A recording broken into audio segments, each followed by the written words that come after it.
Welcome, citizens of Gotham, to a journey through shadows and laughter, through madness and meaning, through the twisted carnival of chaos that is the Joker's tale. Tonight we'll explore the complete story of Gotham's clown prince of crime, from his mysterious beginnings to his eternal dance with the Dark Knight. As you settle into your comfortable space, let these words carry you gently through a tale of transformation, obsession, and the thin line between comedy and tragedy. Close your eyes and let your breathing slow as we venture into the neon-lit streets of Gotham City, where the grotesque and the beautiful intertwine like lovers in an endless waltz. This is not merely a story of villainy, but an exploration of how laughter can become screaming, how joy can curdle into madness, how one bad day can reshape not just a life, but an entire world. So relax, let go of the day's worries, and allow this story to guide you into peaceful slumber, where even the darkest tales can become gentle dreams. In the sprawling metropolis of Gotham City, where gargoyles perch on Gothic spires and fog rolls through narrow alleyways like the breath of sleeping giants, there exists a figure so enigmatic that his very identity has become a riddle wrapped in a smile. The Joker. That name alone conjures images of purple suits, green hair, and a rictus grin that speaks of secrets too terrible to voice. But who is he beneath the chalk-white makeup? What name did his mother whisper to him in childhood lullabies? These questions have haunted Gotham for decades, their answers shifting like shadows in candlelight. The beauty of the Joker's mystery lies not in its solution, but in its persistence. Unlike other criminals whose origins can be traced through police files and birth certificates, the clown prince of crime seems to have materialized from the collective unconscious of Gotham itself, born from the city's need for chaos to balance its rigid order. He is every fear given form, every repressed impulse made manifest, every terrible joke waiting in the darkness to spring its punchline. Some say he was a comedian once, though whether he made people laugh or simply thought he did remains unclear. Others claim he was a criminal from the beginning, a red-hooded figure who led a gang of thieves until fate and chemistry transformed him into something far more dangerous. Still, others whisper that there have been many Jokers throughout history, that the identity is passed down like a viral meme, infecting new hosts with its particular brand of madness. But perhaps the most unsettling theory is that the Joker's past changes because he wills it so. In the depths of his fractured psyche, reality becomes as malleable as warm wax, shaped and reshaped by whim and nightmare. Today he might remember being a failed stand-up comic. Tomorrow, a chemical engineer driven mad by industrial accident. The day after, a perfectly sane man who simply chose chaos as his philosophy. Each version feels true to him in the moment, and perhaps that's what makes him so terrifying. The complete absence of a fixed self, an identity as fluid as mercury, and just as toxic to touch. The chemical vat that supposedly bleached his skin and stained his hair has become almost mythical in Gotham's folklore. Ace Chemicals, that fortress of industrial ambition on the wrong side of the river, where the American dream goes to die in pools of rainbow toxins. The plant has seen many accidents over the years, claimed many lives, but none of those tragedies has captured the public imagination quite like the birth of the Joker. Whether he fell, jumped, or was pushed into those bubbling cauldrons of transformation, the result was the same. A man went in, but something else entirely climbed out. Witnesses to that fateful night describe a figure emerging from the chemical river like a baptism in reverse, hair streaming green poison, skin bleached bone white, lips stretched in a permanent smile that spoke of joy and terror in equal measure. But witnesses lie, memories fade, and even security footage from that night has mysteriously vanished, leaving only the aftermath to speak of what transpired. The Joker himself offers no reliable testimony. His recollections shift with his moods, each telling more elaborate than the last, embellished with details that couldn't possibly be true, yet feel more real than reality itself. The psychological profiles compiled by Gotham's finest minds read like exercises in futility. Dr. Harleen Quinzel, before her own transformation, spent months trying to map the labyrinth of his consciousness, only to lose herself in its twisting passages. Other psychiatrists have fared even worse, some driven to madness themselves, others simply walking away from their chosen profession, unable to reconcile what they've seen with their understanding of the human mind. The Joker seems to exist outside the normal parameters of psychology, a living embodiment of the primal chaos that lurks beneath civilization's thin veneer. What makes him so compelling, so endlessly fascinating to those who study the criminal mind, is not what he reveals, but what he conceals. Every joke hides a dozen meanings, every laugh masks a scream, every gesture of apparent spontaneity conceals calculations so complex it borders on the supernatural. He is a performance artist whose medium is terror, a comedian whose audience never ask to hear his routine, a philosopher whose only argument is the punchline at the end of existence itself. The question that haunts Gotham's nights is not who the Joker was, but who he's becoming. Each crime scene is a work in progress, each confrontation with Batman another verse in an endless poem of conflict and codependency. He evolves constantly, adapting to new challenges, incorporating new fears, finding fresh ways to make the world laugh at its own pain. The man who fell into the chemical vat decades ago may be long dead, dissolved in acid and madness, leaving only the smile behind like the Cheshire Cat's grin hovering in poisoned air. In the deepest part of the night, when Gotham sleeps fitfully and dreams of purple shadows, perhaps the truth doesn't matter. Perhaps the Joker's greatest victory is making us complicit in our own uncertainty, forcing us to confront the possibility that identity itself is just another joke, and we're all waiting for the punchline. His origin story becomes our origin story, his madness a mirror reflecting our own capacity for chaos, his laughter an echo of the screams we keep locked away in the dark corners of our souls. As we begin this journey through his twisted tale, remember that you are safe in your bed, far from Gotham's mean streets and the Clown Prince's domain. Let his story wash over you like a dark lullaby, a reminder that even the most chaotic minds follow patterns. Even the wildest storms eventually exhaust themselves.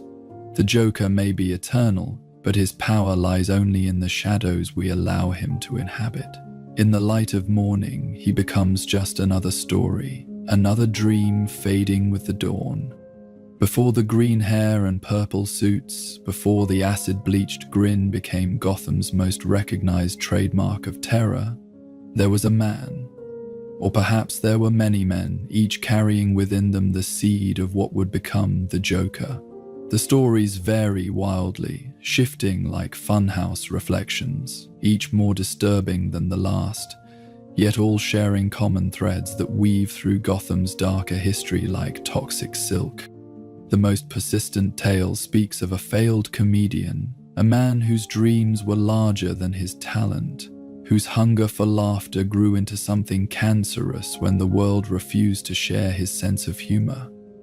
Picture him, if you will, standing on the stage of some dingy Gotham comedy club, sweat beading on his forehead under harsh spotlights as his carefully crafted jokes fall flat, landing in the silence like stones in a deep well. The audience shifts uncomfortably, the discomfort feeding his desperation poisoning his delivery, until even he can't tell where the performance ends and the genuine breakdown begins. His name in this version of events was never recorded by the papers. He was one of thousands of dreamers who pour into Gotham each year like moths to a particularly dangerous flame. He had a wife, they say, a woman named Jeannie, who saw past his failures to the man underneath, who laughed at his jokes even when no one else would, whose love became the only applause he truly craved. But love, as the Joker would later preach with evangelical fervor, is just another setup for the cruelest punchline of all.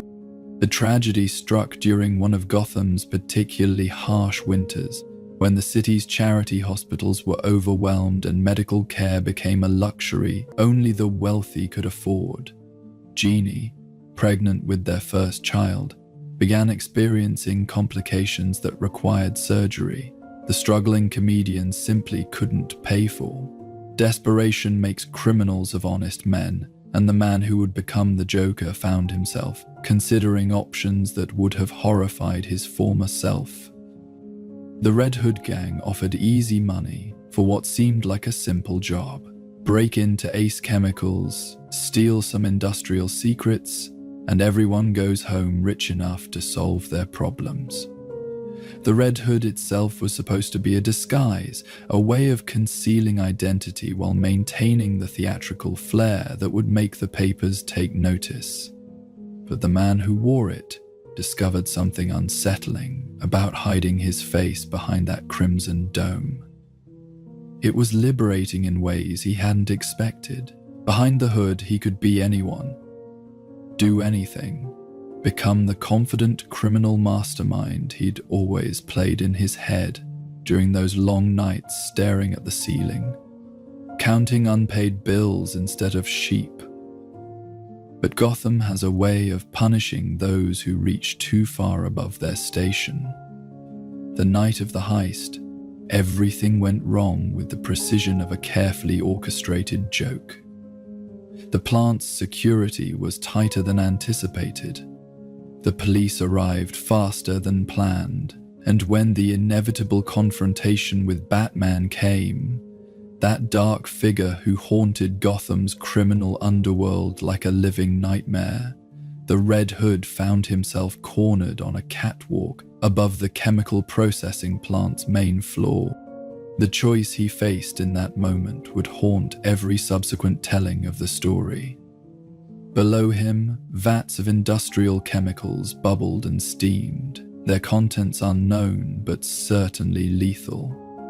Behind him, Batman approached with inexorable patience, cape billowing like the wings of some enormous bat, cowl hiding features that might have been human or might have been something else entirely. The fear that gripped the Red Hood in that instant was primal, absolute. The terror of a mouse cornered by a cat that preferred to play with its food. Some versions of the tale suggest he jumped voluntarily, choosing the unknown horror of the chemicals over the certain capture that awaited him. Others claim Batman was more directly responsible, that in their struggle the Red Hood was pushed or thrown into the vat. The truth, like everything else about the Joker's origin, remains frustratingly elusive. What matters is not how he entered the chemicals, but what crawled out the other side. The transformation was both physical and psychological, a death and rebirth that left the man he'd been drowning in a sea of green hair and bleached skin. When he finally pulled himself from those toxic waters, gasping and retching, his reflection in a broken piece of factory glass showed him something that wasn't quite human anymore. The chemicals had done more than change his appearance. They'd stripped away the last pretenses of civilization, revealed the grinning skull beneath the skin of society itself. The laughter started then, bubbling up from depths he didn't know he possessed. It began as hysteria, the natural response to trauma beyond processing, but gradually evolved into something more deliberate, more purposeful. He laughed at his reflection, at his ruined face, at the cosmic joke of his situation. He laughed at the memory of his failed comedy career, at the bitter irony that he'd finally found his perfect audience, himself. Most of all, he laughed at the realization that all his previous attempts at humor had been mere rehearsals for this moment, when life itself had become the ultimate joke. The news of his wife's death reached him later, through channels both official and otherwise. The baby hadn't survived either. The very people he'd turned to crime to save had perished while he was being reborn in chemical fire. The tragedy should have broken him completely, might have driven a saner man to suicide or catatonia. Instead, it became the final piece of the puzzle, the last element needed to complete his transformation from failed comedian to clown prince of crime. If the universe was cruel enough to orchestrate such perfect irony, then irony would become his weapon of choice. But this is only one possible origin, one thread in the tapestry of maybes and might-have-beens that surrounds the Joker's birth. Another version casts him as a petty criminal from the start, a man with no noble motivations or tragic love story, just a small-time crook who bit off more than he could chew and paid a price that transformed him into something far more dangerous than he'd ever been when sane. In this telling, the chemicals didn't create the Joker's madness. They simply gave it a face. Still, other stories suggest multiple possible pasts, changing with the Joker's mood and the needs of whatever psychological game he's playing at the moment. He might tell Batman one version during their first encounter, another to Harley Quinn when wooing her to his cause, and a third to some unlucky psychiatrist trying to unlock the secrets of his psyche. Each story contains elements of truth, but the whole truth remains as elusive as sanity itself in the Joker's twisted worldview. What remains constant across all versions is the sense of one bad day serving as a fulcrum upon which an entire life, and by extension an entire city's fate, would turn. The Joker himself has become fond of this philosophy, preaching it to his victims with the fervor of a street corner prophet. Everyone is just one bad day away from madness, he claims. One tragedy, one moment of perfect despair, one glimpse behind the curtain at the cruel joke existence really is, and anyone could become what he's become.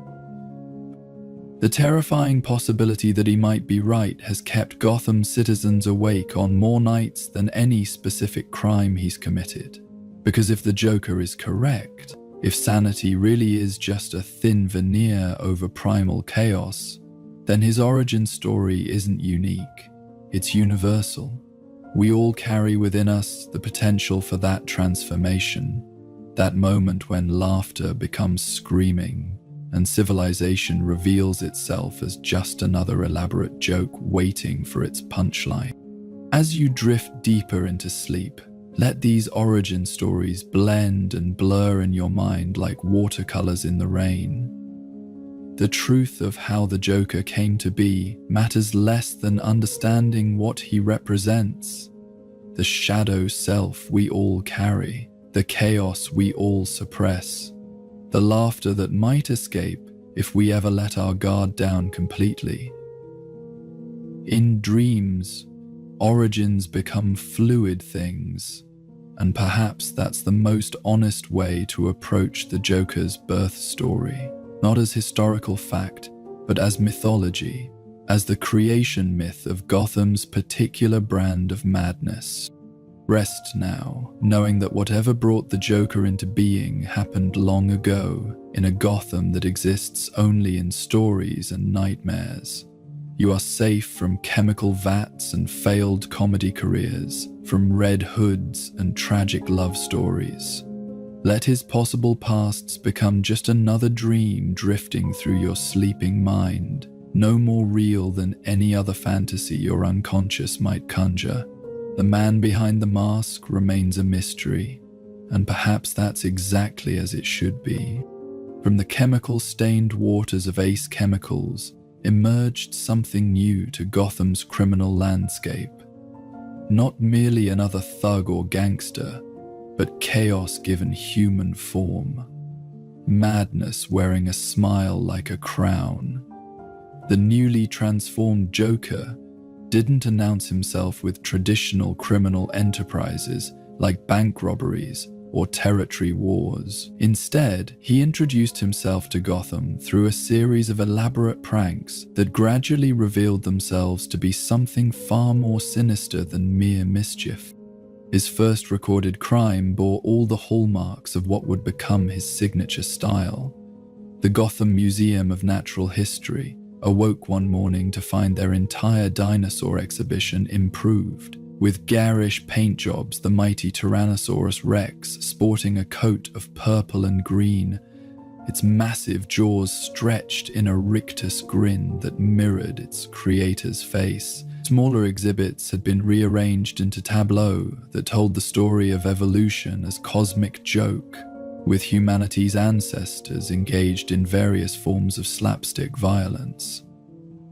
The night watchman, found the next morning in the gift shop, couldn't stop laughing long enough to give a coherent statement to police. What unsettled the authorities wasn't the vandalism itself, but the obvious intelligence behind it. This wasn't random destruction, it was commentary, a thesis statement written in spray paint and hysteria. The Joker was announcing his philosophy to Gotham, declaring that life itself was just an elaborate setup for the ultimate punchline, death. The dinosaurs, those ancient kings of the earth, had thought themselves permanent too. Yet where were they now? Painted purple in a museum, serving as props in a madman's comedy routine. The pattern continued with increasing complexity and decreasing humor. The Gotham Stock Exchange found its electronic ticker displays hacked to show only two symbols trading.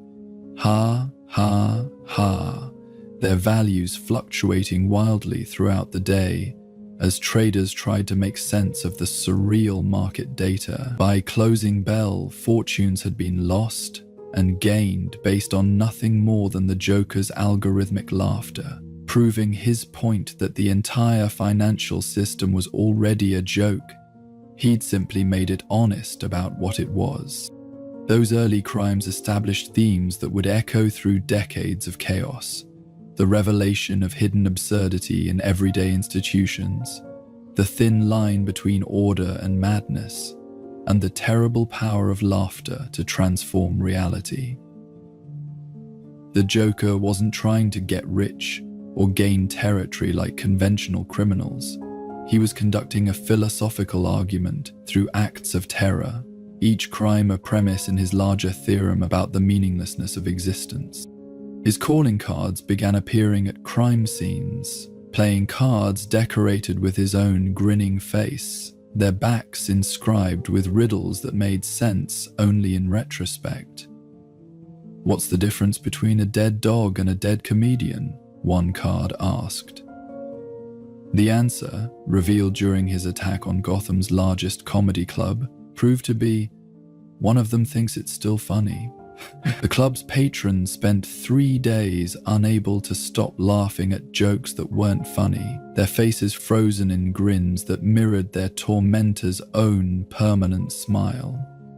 The birth of his particular brand of chaos wasn't just evident in what he did, but in how he did it. Every crime scene became a stage, every victim an unwilling participant in his ongoing performance piece. He understood instinctively that terror wasn't just about causing fear. It was about making people complicit in their own destruction, forcing them to laugh at their own pain until they couldn't tell the difference between humor and horror. His weapons of choice reflected this philosophy. Instead of guns or knives, he preferred joy buzzers that delivered lethal electric shocks, lapel flowers that sprayed acid instead of water, and of course, his infamous Joker toxin, a compound that forced its victims to die laughing, their faces locked in grins that spoke of ultimate terror disguised as ultimate joy. Death in the Joker's hands became the final punchline to a joke that had started the moment his victims were born. The psychology behind these early crimes fascinated and horrified Gotham's criminal analysts.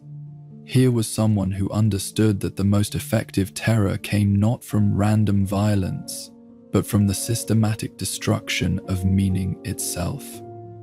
By making everything into a joke, he robbed his victims of the ability to take anything seriously, including their own safety, their own lives, their own sanity. It was a form of philosophical terrorism that attacked not just the body, but the very foundations of rational thought. His relationship with death during this period revealed another layer of his evolving philosophy. The Joker didn't simply kill people, he transformed them into permanent participants in his cosmic joke. Victims found weeks after exposure to his toxin would still be smiling, their faces frozen in expressions of hideous mirth that seemed to mock the very concept of tragedy. He was creating a congregation of the dead, all bearing witness to his central theorem that existence itself was the setup to a punchline so cruel it could only be delivered by death. The media's response to these early crimes inadvertently played into his hands. Newspapers struggled to categorize him. Was he a terrorist, a serial killer, a prankster, or something entirely new? Their attempts to make sense of his actions only highlighted the senseless nature of existence he was trying to demonstrate. Headlines like "Clown Prince Strikes Again" and "Gotham's Grinning Menace" became part of his mythology, transforming him from criminal to cultural phenomenon. Citizens began reporting Joker sightings everywhere, in shadows that looked like smiles, in the sound of laughter echoing from empty alleyways, in the way certain neon lights buzzed with what sounded like amusement. Gotham was becoming neurotic, seeing its new nemesis everywhere and nowhere, jumping at the sound of its own laughter. He was achieving something no conventional criminal could, making an entire city complicit in its own paranoia. The randomness of his targets served a specific purpose in his emerging philosophy. By striking without apparent pattern, museums one day, financial institutions the next, comedy clubs after that, he demonstrated that safety was an illusion, that the ordered world people took for granted was just a house of cards waiting for the right wind to blow it down. Anyone could be next, anything could be a target, and the only response that made sense was laughter at the cosmic joke of it all. His early encounters with Gotham's police force revealed another aspect of his developing methodology. He didn't simply evade capture, he turned every pursuit into a teaching moment, a demonstration of how easily authority could be undermined by the simple act of refusing to take it seriously. Police found themselves chasing a suspect who treated their investigations like elaborate games, leaving clues that led in circles, creating wild goose chases that ended with the hunters as confused as the hunted. The birth of the Joker's chaos wasn't a single event, but an ongoing process of transformation, both for him and for Gotham itself. With each crime, each twisted joke made manifest, he was rewriting the rules of what criminal behavior could be. He was creating a new category of threat, one that attacked not just physical safety but psychological stability, not just individual victims, but the entire concept of rational society. As Gotham settled into its first winter with the Joker in its midst, citizens found themselves laughing nervously at things that weren't funny, seeing sinister meaning in innocent coincidences, wondering if their own sanity was as fragile as their new nemesis claimed it was. He was accomplishing something unprecedented in the annals of crime, making an entire city question the nature of reality itself, one sick joke at a time. The philosophy that emerged from these early crimes would become his lasting legacy to Gotham, that civilization was just a shared delusion, that sanity was a collective agreement to ignore the underlying chaos of existence, and that laughter, terrible, honest, uncontrollable laughter, was the only appropriate response to the cosmic joke of being human. In transforming himself from man to symbol, from individual to archetype, the Joker had given birth to something entirely new. Chaos as art form, madness as philosophy, terror as comedy. And in the deepest part of each Gotham night, as citizens lay in their beds listening to the distant sound of sirens and wondering if that echo of laughter in the wind was real or imagined, the Joker's central lesson began to take root. Maybe he was right. Maybe life was just an elaborate setup for a punchline so cruel that only madness could appreciate it. Maybe the only choice left was whether to laugh along or go insane trying to find meaning where none existed. The birth of chaos was complete, and Gotham would never be the same. In the shadow-draped streets of Gotham, where gargoyles seemed to watch with stone eyes and fog rolled between buildings like the breath of sleeping monsters, two forces were destined to collide with the inevitability of opposing magnets. The Joker's reign of chaotic terror had transformed the city into a carnival of fear, but on the horizon another figure was taking shape, one who would become both nemesis and strange salvation to Gotham's clown prince of crime. Batman's first encounter with the Joker came not through careful investigation or strategic planning, but through the random intersection of chaos and order that would define their relationship for decades to come. The Dark Knight was still new to Gotham's streets then, more urban legend than established fact, whispered about in the same breath as other creatures that might haunt the city's darker corners. But the night their paths first crossed would establish a pattern that neither could escape, a dance of opposites that would become Gotham's defining mythology. The Joker had announced his intention to redecorate Gotham's City Hall with what he called a fresh coat of honesty. The threat itself was typically cryptic, delivered through a series of postcards sent to major newspapers, each one featuring a different grotesque cartoon of civic corruption, literally painted in bright, garish colors. The police had cordoned off the building, evacuated the mayor and city council, and established a perimeter that they were confident could contain whatever twisted prank the clown prince had in mind. What they hadn't anticipated was that the Joker's true target wasn't the building itself, but the very concept of civic order it represented. As Batman would later piece together from evidence left deliberately in his path, the chemical plant break-in that had birthed the Joker had been just the beginning of a larger plan to demonstrate that all of Gotham's institutions were equally fragile, equally ridiculous, equally deserving of his particular brand of improvement. The trap was elegant in its simplicity. While police focused on protecting City Hall, the Joker had been busy beneath the streets, tapping into the city's water main with industrial equipment stolen from Ace Chemicals. Not to poison the water supply. That would have been too crude, too obviously criminal. Instead, he introduced a compound of his own design, something that would turn Gotham's tap water into a mild hallucinogen, causing citizens throughout the city to see everything through a lens of subtle absurdity. The effects began manifesting just as the sun set over Gotham's skyline. Police officers found themselves giggling at their own radio chatter. Government workers began noticing how ridiculous their jobs really were.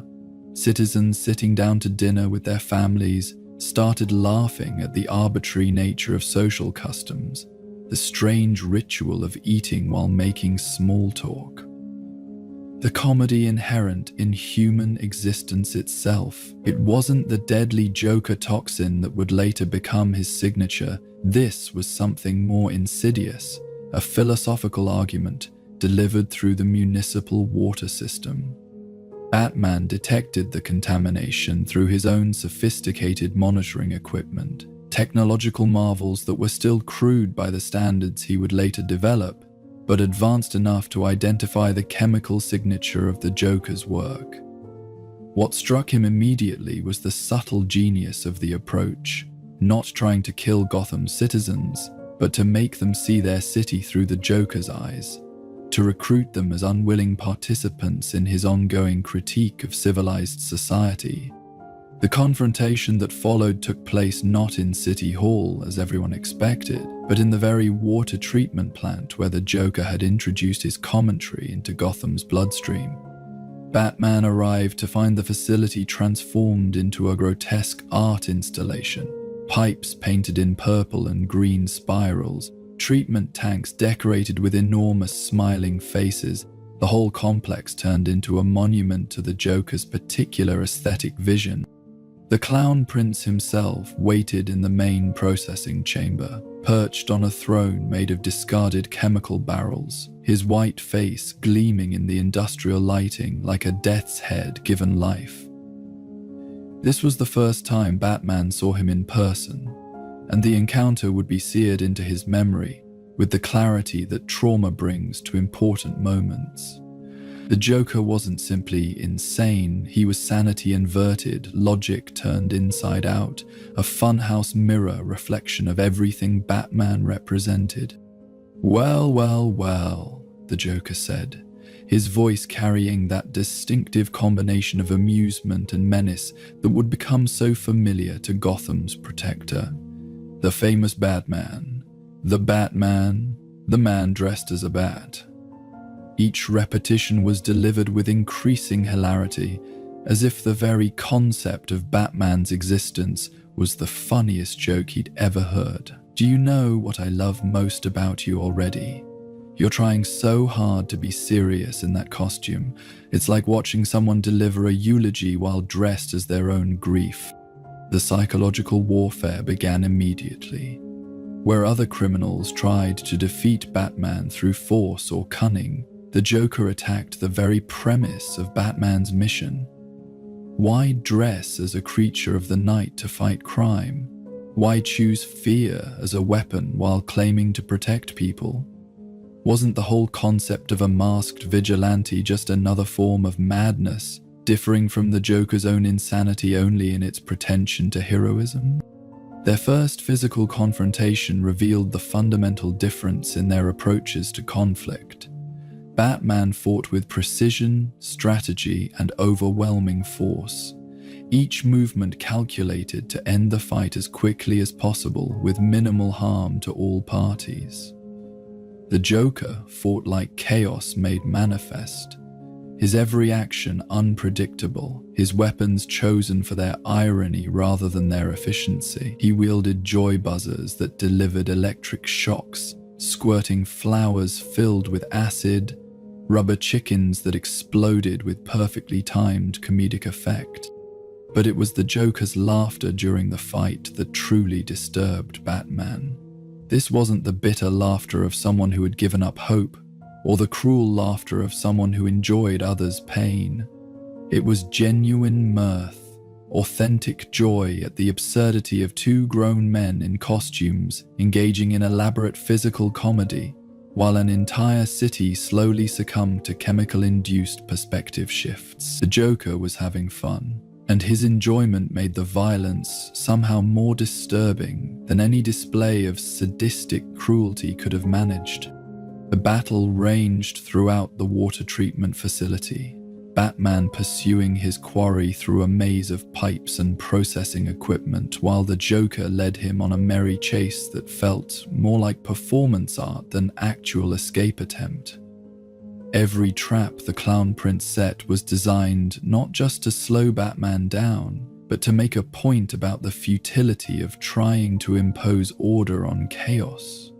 Floors gave way beneath Batman's feet, revealing that solid ground was just another illusion. Walls proved to be painted facades hiding empty space, demonstrating that reality itself couldn't be trusted. The confrontation's climax came when Batman finally cornered the Joker on a catwalk above the main treatment tanks, an ironic reversal of the Ace Chemicals incident that had created the Clown Prince in the first place. But instead of cowering or fighting, the Joker began to applaud, slow and deliberate, his white gloves creating echoes that bounced off the chamber walls like mocking laughter. "Bravo, Batman, bravo! You've solved the case, caught the criminals, saved the day. But tell me," the Joker's grin widened impossibly, "what have you really accomplished? The water's already in their systems. The thoughts are already in their heads. I've shown Gotham what it really is underneath all that civic pride and social order. Can you unshow them? Can you make them forget what they've seen? Or are you going to beat the inside out of them with your fist?" It was in that moment that Batman realized he was facing something unprecedented in his young career as Gotham's protector. The Joker wasn't just another criminal to be captured and processed through the justice system. He was a philosophical challenge, a living argument against everything Batman stood for, a question mark wearing a smile that demanded answers Batman wasn't sure he could provide. The physical resolution of their first encounter was almost anticlimactic. The Joker allowed himself to be captured, laughing with genuine delight as Batman's restraints secured him for transport to Arkham Asylum. But his surrender felt more like victory than defeat, as if everything that had happened that night had been orchestrated for his amusement, rather than Batman's triumph. The real battle, both combatants understood, was just beginning. And then, during the transport to Arkham, the Joker maintained a steady stream of commentary that burrowed into Batman's psyche like some exotic parasite. Why had Bruce Wayne chosen to become Batman? What childhood trauma or adult disillusionment had driven him to don a costume and wage war on crime? Wasn't the entire Batman persona just another form of madness, a coping mechanism dressed up as heroism? The questions hung in the air between them like chemical residue, impossible to ignore or fully answer. The aftermath of their first encounter rippled through Gotham in ways that wouldn't be fully understood for years. Citizens who had been exposed to the water treatment plant contamination found themselves seeing their city differently, not just while under the influence of the Joker's chemicals, but permanently. They had been given a glimpse behind the curtain of civilized society, and some of them couldn't stop looking. Crime rates fluctuated in unpredictable patterns. Some neighborhoods became more cohesive as residents bonded over their shared experience of chemical-induced perspective shifts. Others descended into chaos as citizens who had seen the arbitrariness of social order decided to stop participating in the collective fiction. Batman, for his part, found that his mission had gained a new dimension of complexity. It was no longer enough to fight crime and corruption. He now had to contend with an enemy who attacked the very concept of justice itself, who made every victory feel like defeat by questioning the premises upon which victory was defined. The Joker had introduced doubt into Gotham's bloodstream more effectively than any chemical compound ever could. In the weeks that followed their first encounter, both Batman and the Joker would find themselves changed by the experience. Batman's methods became more sophisticated, his understanding of criminal psychology deeper and more nuanced. But he had also gained something he'd never possessed before. A nemesis who truly understood him, who could anticipate his moves not through simple criminal cunning, but through genuine insight into the psychological forces that drove him. The Joker, confined but not defeated in Arkham Asylum, began to understand that he had found something rarer than a worthy opponent. He had found his perfect audience, someone whose moral certainty made him an ideal target for philosophical terrorism. Every future escape, every elaborate scheme, every twisted joke would be crafted with Batman in mind, designed not just to challenge Gotham's protector, but to reveal the contradictions and compromises inherent in his crusade. Their first encounter had established the rules of engagement for what would become Gotham's longest-running performance. Order versus chaos, certainty versus doubt, the laughter of madness against the silence of heroic resolve.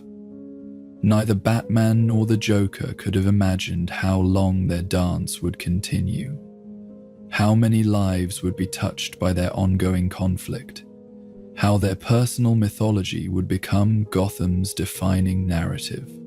But on that first night, as Batman delivered the Joker to Arkham Asylum and the Clown Prince disappeared behind walls that had never successfully contained him before, both participants in Gotham's newest legend understood that something fundamental had changed. The city now had both its greatest protector and its most dangerous threat, and the space between them would become the stage upon which all future dramas would play out. The Dark Knight had arrived, and with him, the eternal dance between order and chaos had begun. The Gothic spires of Arkham Asylum pierced Gotham's skyline like accusatory fingers, their shadow falling across the city's conscience with the weight of all the madness they contained. Within those ancient walls, built on foundations that predated the city itself, the Joker would find both prison and sanctuary, laboratory and theater, a stage perfectly suited to his unique brand of psychological performance art. Arkham wasn't just where Gotham sent its madmen, it was where madness itself went to study civilization, to learn its weaknesses, to prepare for its next assault on the rational world. The asylum's history stretched back to colonial times, when Amadeus Arkham first established his sanitarium for the treatment of mental illness with methods that were progressive for their era, but barbaric by any modern standard. The building itself seemed designed to drive its inhabitants further into madness.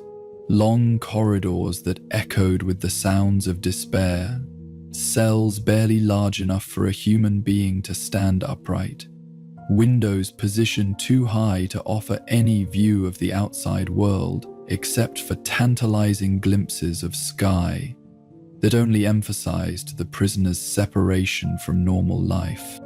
The Joker's first stint in Arkham began with what the staff would later describe as unprecedented cooperation.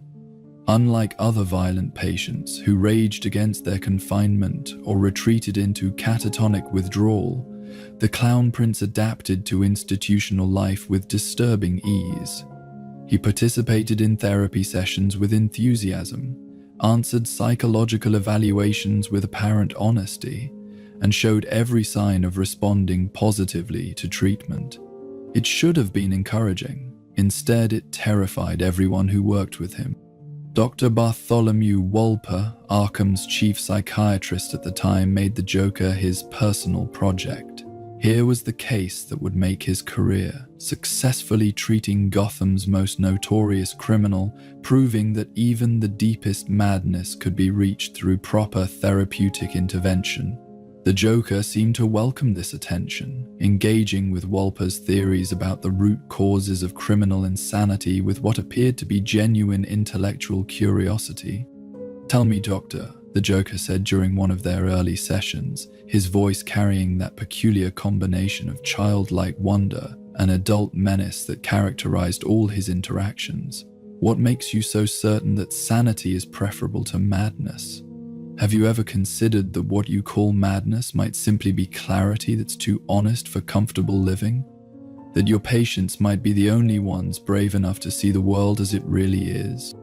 These sessions became legendary within Arkham's walls, recorded on audio tape that would later be studied by criminal psychologists around the world. The Joker displayed an encyclopedic knowledge of psychiatric theory, philosophy, and human psychology that suggested either extensive self-education or a brilliant mind that had been analyzing civilization from the outside for years. But more disturbing than his intelligence was his ability to turn every therapeutic technique back on his therapists, making them question their own assumptions about mental health and social order. Dr. Wolper began reporting strange experiences outside his work with the Joker. He would find himself laughing at inappropriate times, during budget meetings, at funerals, While reading particularly tragic patient files, he started seeing the absurdity in things he'd previously taken seriously, the arbitrary nature of diagnostic categories, the thin line between criminal behavior and corporate ruthlessness, the comedy inherent in spending one's life trying to make crazy people normal in a world that might itself be insane. The other patients at Arkham began to change as well, though it took months for the staff to recognize the pattern. The Joker never spoke directly to other inmates. Arkham's security protocols prevented such interactions, but his influence spread through the institution like a virus of perspective. Patients who had been violently resistant to treatment suddenly became cooperative, but their cooperation took the form of demonstrating exactly what the staff wanted to hear, while clearly not believing a word of it. Two-Face stopped flipping his coin for a week, claiming he'd been cured of his obsessive-compulsive disorder. But when pressed by therapists, he explained that he no longer needed the coin because he'd realized that all choices were equally meaningless, all outcomes equally valid, all decisions equally absurd. His apparent recovery was actually a deeper descent into his particular form of madness, one that now included a sophisticated understanding of why normal people needed the illusion of meaningful choice to function. The Penguin began attending group therapy sessions where he spoke eloquently about reforming his criminal ways and rejoining society as a productive citizen. But his descriptions of normal life were so precisely detailed, so perfectly calculated to match therapeutic expectations, that they felt more like anthropological observations than genuine intentions. He had become an expert in performing sanity, rather than actually experiencing it. The Riddler started answering questions directly instead of responding with puzzles, but his answers revealed that he now saw all communication as riddles, all human interaction as elaborate word games where the real meaning was hidden beneath layers of social convention and polite deception. His apparent cooperation was actually the most complex puzzle he'd ever constructed, one where the solution was that there was no solution, where the riddle was that everything was a riddle. A riddle indeed. So, what with the riddle was that everything was a riddle.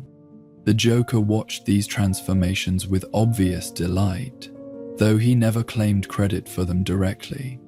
When questioned about his influence over other patients, he would express surprise and concern, wondering if perhaps the asylum environment itself was responsible for what seemed to be an outbreak of philosophical clarity among the inmates. Wasn't it interesting, he would muse, that so many different forms of madness were beginning to reach similar conclusions about the nature of reality? His escape attempts were legendary for their creativity and psychological complexity. Unlike other inmates who tried to break out through force or stealth, the Joker specialized in escaping through redefinition. He would convince guards that standard operating procedures were actually elaborate jokes being played on them by the administration. He would demonstrate to orderlies that their jobs were already forms of madness, making them question whether keeping him confined was any saner than letting him go. He turned every aspect of asylum security into a philosophical puzzle, where the guards had to choose between following orders and acknowledging the absurdity of what they were being ordered to do. One particularly memorable escape involved convincing the entire night shift that Arkham itself was an elaborate psychological experiment designed to study the effects of institutionalization on supposedly sane staff members. The Joker presented forged documents suggesting that all the inmates were actually actors, that the whole asylum was a carefully controlled environment designed to see how normal people would behave when given total power over others they believed to be insane. By morning, 3 guards and 2 orderlies had quit their jobs, convinced that they were the real subjects of the experiment and unwilling to participate any longer. The revolving door nature of Arkham's security became a source of dark humor throughout Gotham, Citizens would joke that the asylum had a frequent visitor program for its more distinguished guests, that the Joker probably had his own parking space and a loyalty card that gave him discounts on extended stays. But beneath the humor lay genuine fear. If Gotham's premier mental health facility couldn't contain its most dangerous patient, what did that say about the city's ability to protect itself from the chaos he represented? The Joker's influence on Arkham's staff became a case study in institutional corruption, though not in any traditional sense. He didn't bribe guards or threaten administrators. Instead, he infected them with his worldview, making them see their work through his eyes until they could no longer perform their duties with conviction. Turnover rates at the asylum reached historic highs as employees found themselves unable to reconcile their professional responsibilities with their growing understanding of how arbitrary those responsibilities really were. Dr. Wolper's final session with the Joker was recorded but never publicly released. Transcripts that leaked to the press showed a conversation where the roles of doctor and patient had become completely reversed, with the Joker analyzing Wolper's psychological state, while the psychiatrist defended his sanity with increasing desperation. The session ended with Wolper asking to be transferred to another case, claiming that he no longer felt qualified to treat someone whose condition might be superior to his own. The institutional response to the Joker's disruptive influence was to implement new security measures, revised therapeutic protocols, and stricter isolation procedures. But each new rule seemed only to provide him with fresh material for his ongoing critique of institutional authority. Every attempt to control him became a demonstration of how arbitrary control really was, how dependent social order was on collective agreement to participate in shared fictions about hierarchy and meaning. The asylum's architecture itself began to reflect the Joker's presence. Corridors that had once felt oppressive now seemed theatrical, dramatic backdrops for the ongoing performance of madness versus sanity. The ancient stonework seemed to absorb his laughter and echo it back during quiet hours, making night shift workers wonder if the building itself was going insane. Patients in nearby cells reported hearing jokes whispered through the walls, though security cameras never showed the Joker speaking during his supposed isolation periods. Perhaps the most disturbing aspect of the Joker's relationship with Arkham was how comfortable he seemed there. Unlike other inmates who raged against confinement or plotted escape, he appeared to genuinely enjoy his stays at the asylum. He treated therapy sessions like entertaining conversations, recreational activities like opportunities for creative expression, and isolation periods like meditation retreats.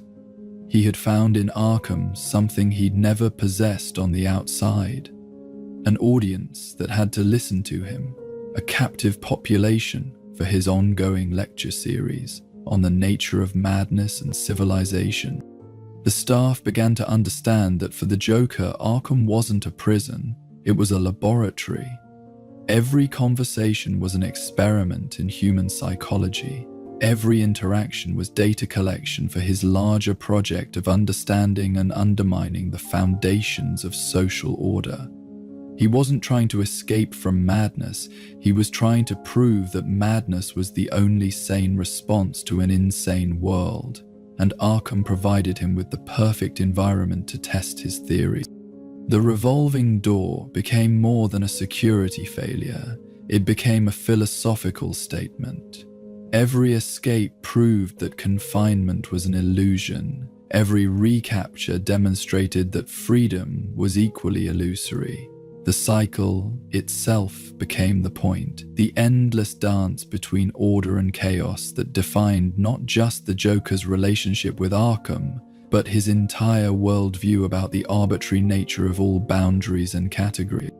As Gotham's citizens learned to live with the rhythm of the Joker's escapes and recaptures, they unknowingly became participants in his larger experiment.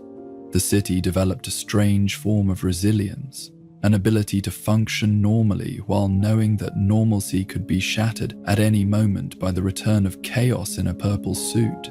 Citizens would joke about checking the news to see if the Joker was in or out, as if his location was just another piece of information like the weather or traffic conditions. But beneath the surface, adaptation lay a deeper transformation. Gotham was becoming a city that lived with madness as a constant possibility, that had integrated chaos into its daily routine, that had learned to laugh at its own vulnerability because the alternative was too terrifying to contemplate. The Joker's revolving door relationship with Arkham wasn't just a failure of institutional security, it was a successful assault on the psychological security of an entire population. In the deepest part of Arkham's history, in the foundations that predated modern psychiatry and civilized treatment of mental illness, the Joker had found his perfect home. Not because he belonged there, but because he had made it into something that belonged to him. Every corridor echoed with his influence. Every cell reflected his philosophy. Every therapeutic session became another verse in his endless song about the comedy of human existence and the madness of trying to impose order on chaos. The asylum had become what he'd always claimed it was, not a place where madness was treated, but where it was revealed, studied, and ultimately celebrated as the only honest response to an honest look at the world. Arkham's revolving door didn't represent failure to contain the Joker.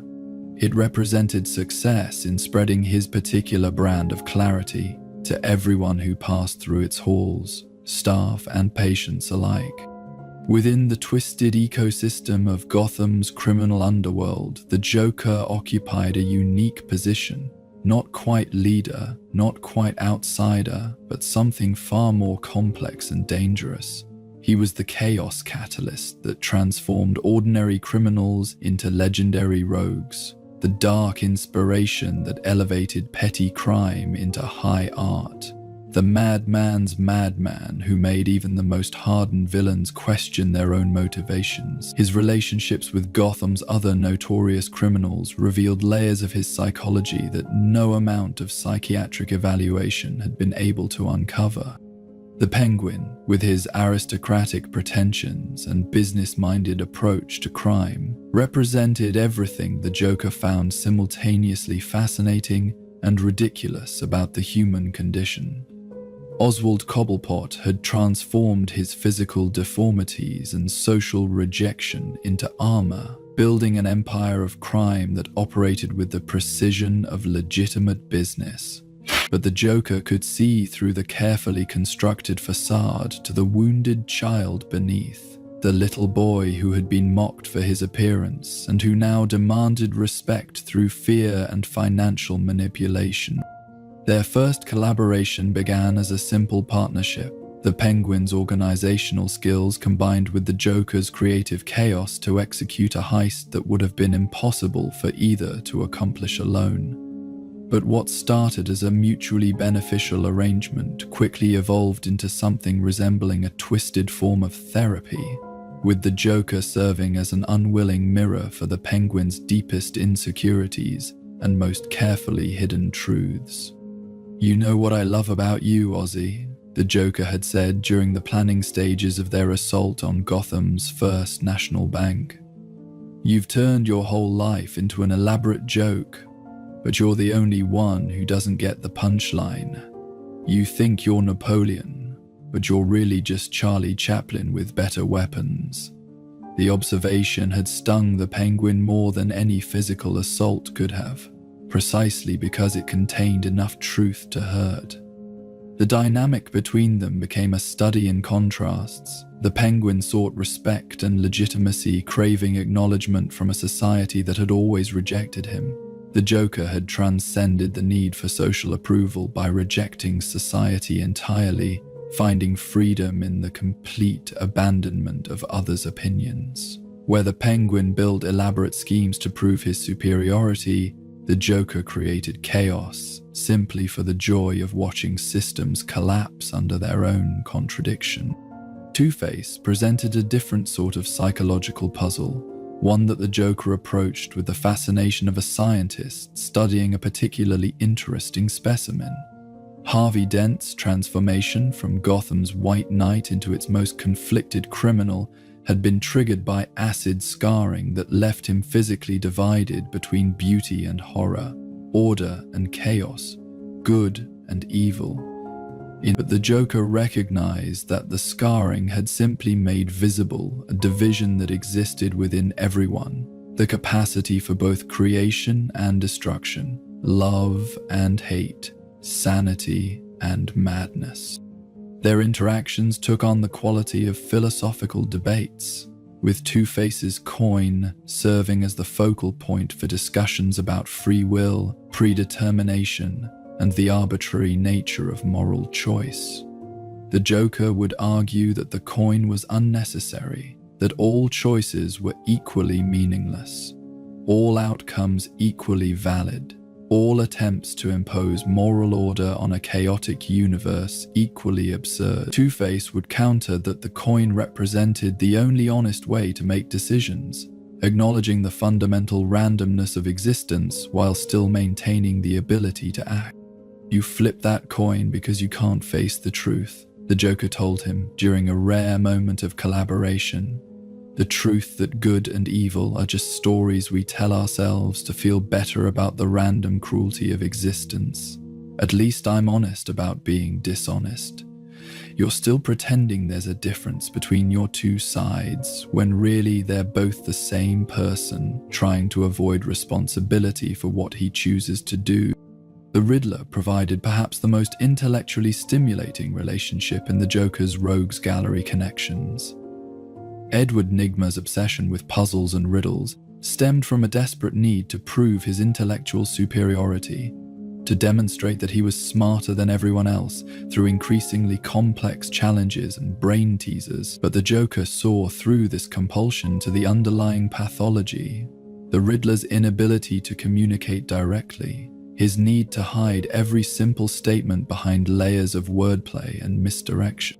Their collaborations often devolved into battles of wit, with the Riddler proposing elaborate puzzles for their joint ventures, while the Joker responded by turning the puzzles themselves into jokes, revealing the absurdity of communication that deliberately obscured its own meaning. Where the Riddler saw intelligence as a weapon to be wielded against lesser minds, the Joker understood that true intelligence meant recognizing the comedy inherent in the human desire to feel superior to others. "Your riddles aren't puzzles, Eddie," the Joker observed during one of their planning sessions. "They're just a complicated way of saying, 'Look how clever I am.' But the real riddle is why you need other people to acknowledge your intelligence when you already know you're smart. What are you really asking when you pose a riddle? The answer is always the same. Do you think I'm worth paying attention to?" And that's the saddest joke of all. Poison Ivy represented a different category of relationship entirely, one that touched on the Joker's complex and largely theoretical understanding of desire and attraction.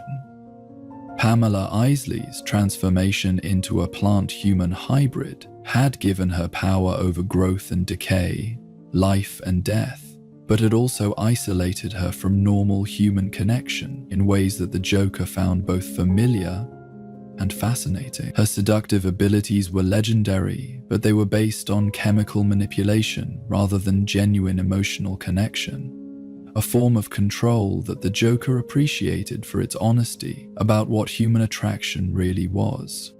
Their interactions carried an undercurrent of mutual recognition, two beings who had transcended normal human limitations, but had paid the price in their ability to form genuine relationships with others. Ivy's kiss could kill or control, making every potential romantic connection a form of predation. The Joker's presence drove people to madness, making every friendship or alliance ultimately destructive. They were both forces of nature, wearing human masks, playing at relationships they could no longer truly experience. "You know what I find attractive about you, Ivy?" the Joker had said during one of their brief alliances. "You're honest about being poison. Most people spend their whole lives pretending they won't destroy the people they claim to love. You just get it over with quickly. It's more merciful than what normal couples do to each other over decades of marriage." Mr. Freeze provided the Joker with his most tragic counterpart among Gotham's rogues. Victor Freeze had become a creature of ice and isolation, not through madness or criminal ambition, but through grief.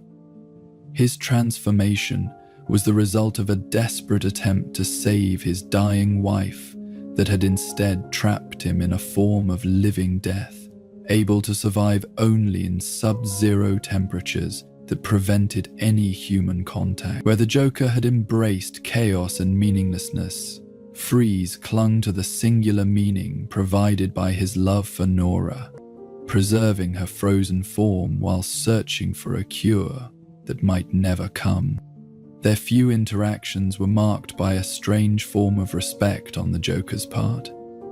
Here was someone who had suffered a tragedy comparable to his own chemical transformation, but who had responded by becoming more human rather than less, more focused rather than chaotic, more loving rather than hateful.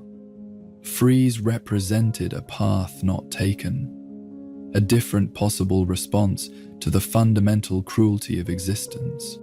"You're the saddest joke of all, Victor," the Joker told him during a confrontation that had brought them together as unlikely allies. "You've turned your whole life into a monument to love, but love is what's keeping you frozen. You could let go, embrace the chaos, learn to laugh at the cosmic joke of mortality. Instead, you choose to suffer beautifully. It's almost admirable if it weren't so pointless." But it was with the Scarecrow that the Joker found his most disturbing mirror image. Jonathan Crane had weaponized fear itself, turning humanity's most primal emotion into a tool for psychological control and scientific study. Where the Joker used laughter to reveal the absurdity of existence, the Scarecrow used terror to strip away the illusions that allowed people to function in daily life. Both were interested in the fundamental psychology underlying human behavior, but they approached their research from opposite emotional poles. Their collaborations were legendary for their psychological complexity and lasting trauma on their victims. The Joker would create situations of apparent safety and humor that would gradually transform into nightmares, while the Scarecrow would amplify the resulting fear until victims could no longer distinguish between reality and hallucination. Together, they represented the full spectrum of emotional manipulation: hope and despair, laughter and screaming. The promise of joy immediately followed by the delivery of terror. "We should work together more often, Jonathan," the Joker had suggested after one particularly successful joint venture. "You show people what they're afraid of, and I show them why they should be afraid. Fear and laughter, they're really the same thing, you know. Both are responses to recognizing that you have no control over what happens next. The only difference is whether you fight it or surrender to it." These relationships with Gotham's other rogues revealed layers of the Joker's psychology that his interactions with heroes and civilians could never illuminate. With villains, he didn't need to maintain pretenses about his nature or motivations.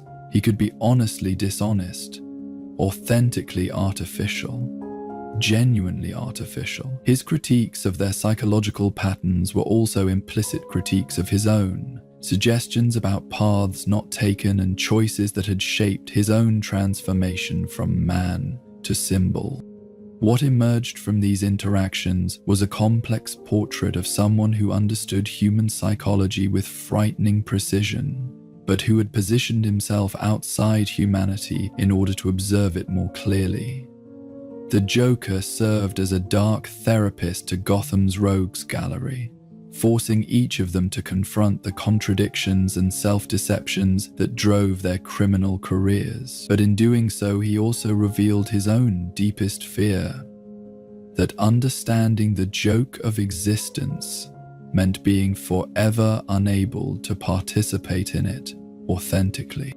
The gallery of grotesques that surrounded the Joker in Gotham's underworld became his unwilling congregation, each one representing a different response to the fundamental challenges of human existence.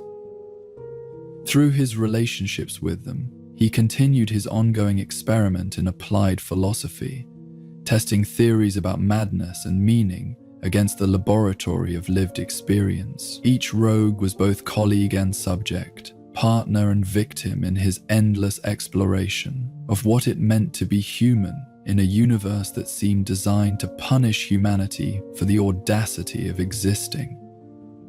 In the twisted family structure of Gotham's criminal elite, the Joker occupied the role of the wise fool, the truth-telling jester who spoke uncomfortable realities that everyone else preferred to ignore. His relationships with other rogues were marked by a combination of affection and contempt, understanding and manipulation, genuine insight and calculated cruelty. He loved them enough to see through their self-deceptions, but respected them too little to allow them to maintain their comfortable delusions. These connections would prove crucial to understanding the Joker's evolution as a character and symbol. Through his interactions with Gotham's other legendary criminals, he refined his philosophy, tested his theories, and ultimately defined himself in opposition to their various forms of specialized madness. Where they were focused, he was chaotic. Where they had goals, he had jokes. Where they sought power or revenge or love, he sought only the perfect punchline to the cosmic joke of existence itself. In the sterile corridors of Arkham Asylum, where madness wore medical degrees and sanity was just another diagnosis waiting to be overturned, Dr. Harleen Quinzel represented everything the institution aspired to be. Brilliant, dedicated, professionally optimistic about the possibility of reaching even the most damaged minds. She had graduated summa cum laude from Gotham University, completed her residency at the city's most prestigious hospital, and chosen to work at Arkham not for the prestige or money, but because she genuinely believed that understanding could heal even the deepest wounds that trauma had carved into the human psyche. Her first encounter with the patient who would ultimately consume and transform her came during a routine rotation through the high-security wing where Arkham housed its most dangerous and notorious inmates. The Joker had been assigned to her caseload almost as an afterthought. Other psychiatrists had declared him untreatable, a fascinating case study, but ultimately a waste of therapeutic resources. Dr. Quinzel saw this assignment as an opportunity to prove that no mind was beyond redemption, that even the clown prince of crime could be reached through proper analysis and treatment. The transformation that followed would become a cautionary tale whispered through the halls of psychiatric institutions worldwide, a reminder that the line between doctor and patient, sanity and madness, helper and victim was far thinner than anyone cared to admit. But it began innocently enough, with a young psychiatrist's genuine desire to understand the mind behind Gotham's most infamous smile. Dr. Quinzel approached their first session with meticulous preparation. She had studied every available file on the Joker's crimes, analyzed video footage of his previous therapy sessions, consulted with colleagues who had attempted to treat him before abandoning the effort as hopeless. She entered the high-secure IT room armed with the latest therapeutic techniques, a carefully structured treatment plan, and an unshakable faith in the power of professional psychiatric intervention to reach anyone willing to engage in honest dialogue about their condition. The Joker was waiting for her, secured to his chair with restraints that seemed almost theatrical in their excess. Leather straps, metal locks, chains that suggested he was some sort of wild animal rather than a human being in need of medical attention. But his eyes were alert and curious, studying his new doctor with the same intensity she was bringing to bear on him. When he smiled, that famous, terrible smile that had launched 1,000 nightmares, it seemed almost welcoming, as if he was genuinely pleased to meet someone new who might understand him. "Dr. Quinzel," he said, his voice carrying that peculiar combination of childlike excitement and adult menace that characterized all his interactions. "How delightful to meet someone who still believes in the possibility of cure. Tell me, Doctor, what makes you think you can succeed where so many others have failed? What makes you special? What makes you think you're immune to the very madness you're trying to treat?" The questions should have been warning signs. Instead, Dr. Quinzel heard them as evidence of intellectual engagement, proof that beneath the criminal exterior lay a mind capable of sophisticated self-reflection.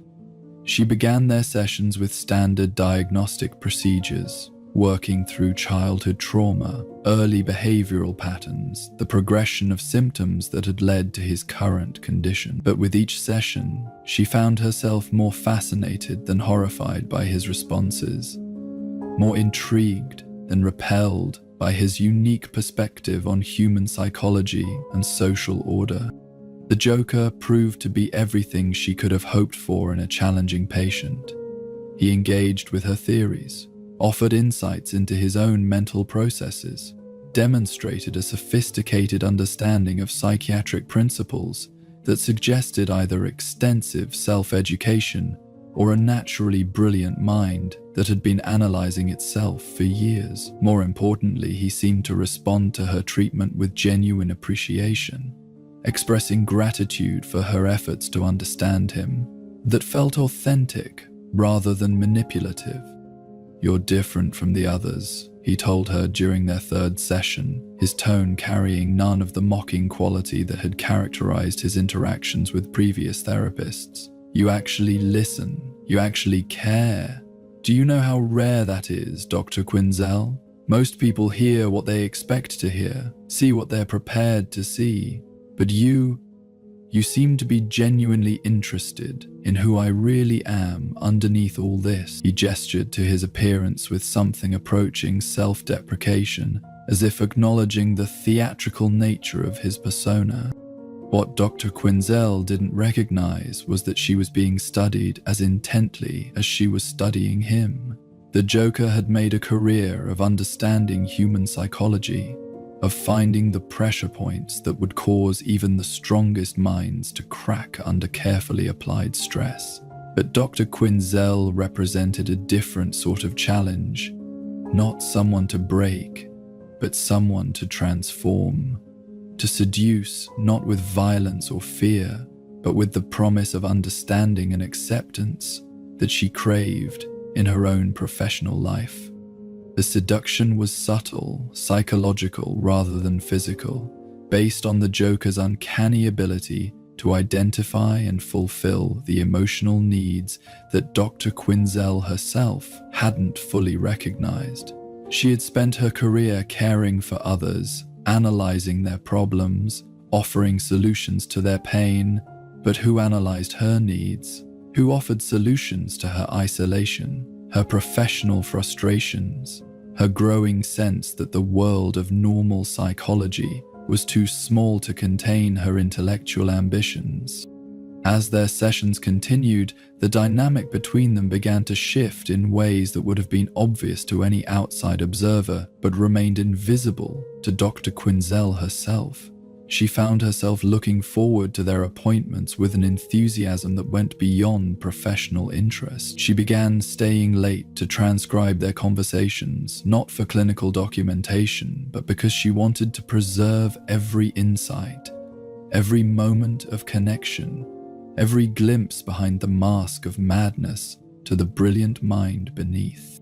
The Joker began sharing what he claimed were the real stories of his transformation, the genuine memories buried beneath layers of performance and misdirection. He spoke of loneliness so profound it had driven him to embrace chaos as the only honest response to an uncaring universe. He described the chemical accident that had changed his appearance as a form of baptism, a death and rebirth that had freed him from the constraints of normal social interaction, but had also isolated him from the possibility of genuine human connection. "Do you know what the worst part is, Dr. Quinzel?" he said during a session that would later be recognized as the turning point in their relationship. "It's not the crimes or the madness or even the way people look at me like I'm some sort of monster. It's the loneliness. It's being the only one who can see the joke, who understands the punchline, who gets why the universe is set up the way it is. I'm surrounded by people, but I'm always alone, because no one else can see what I see. Until now. Until you." The validation was intoxicating. Here was someone who appreciated her insights, who valued her unique perspective, who saw her as more than just another institutional psychiatrist going through the motions of treatment. Dr. Quinzel began to believe that she had achieved something unprecedented in her field, genuine therapeutic breakthrough, with a patient previously considered unreachable. The Joker wasn't just responding to treatment, he was becoming human again under her care, rediscovering capacities for connection and trust that his trauma had buried beneath layers of defensive madness. But the transformation was mutual, though Dr. Quinzel couldn't see it happening to herself. As she worked to understand the Joker's unique worldview, she found her own perspective shifting, her assumptions about normal human behavior becoming more flexible, her tolerance for chaos and unpredictability increasing. She began to question the rigid structures of institutional psychiatry, to see the arbitrary nature of diagnostic categories, to understand that what society labeled as madness might sometimes be superior insight into the true nature of reality. The night she first helped him escape from Arkham, Dr. Quinzel told herself she was continuing his treatment in a more appropriate environment. The asylum's restrictions were preventing real therapeutic progress, she rationalized.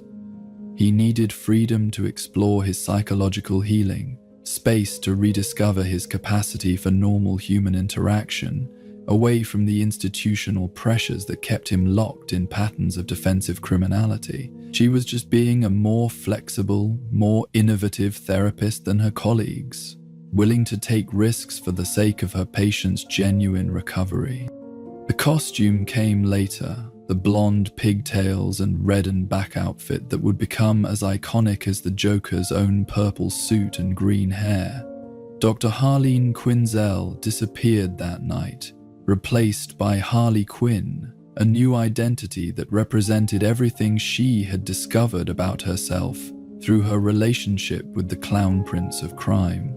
She wasn't abandoning her professional training, she was evolving beyond it, becoming something that conventional psychiatry had no category for. Harley Quinn was born in that moment of transformation, emerging from the cocoon of Dr. Quinzel's professional identity like some exotic butterfly whose wings were painted with madness and love in equal measure. She had found in the Joker not just a patient to be healed, but a kindred spirit who understood the arbitrary nature of social order, the comedy inherent in human pretensions to normalcy, the freedom that came from embracing chaos as life's fundamental principle. But the relationship that developed between Harley Quinn and the Joker was far more complex than simple romantic attachment or Stockholm Syndrome.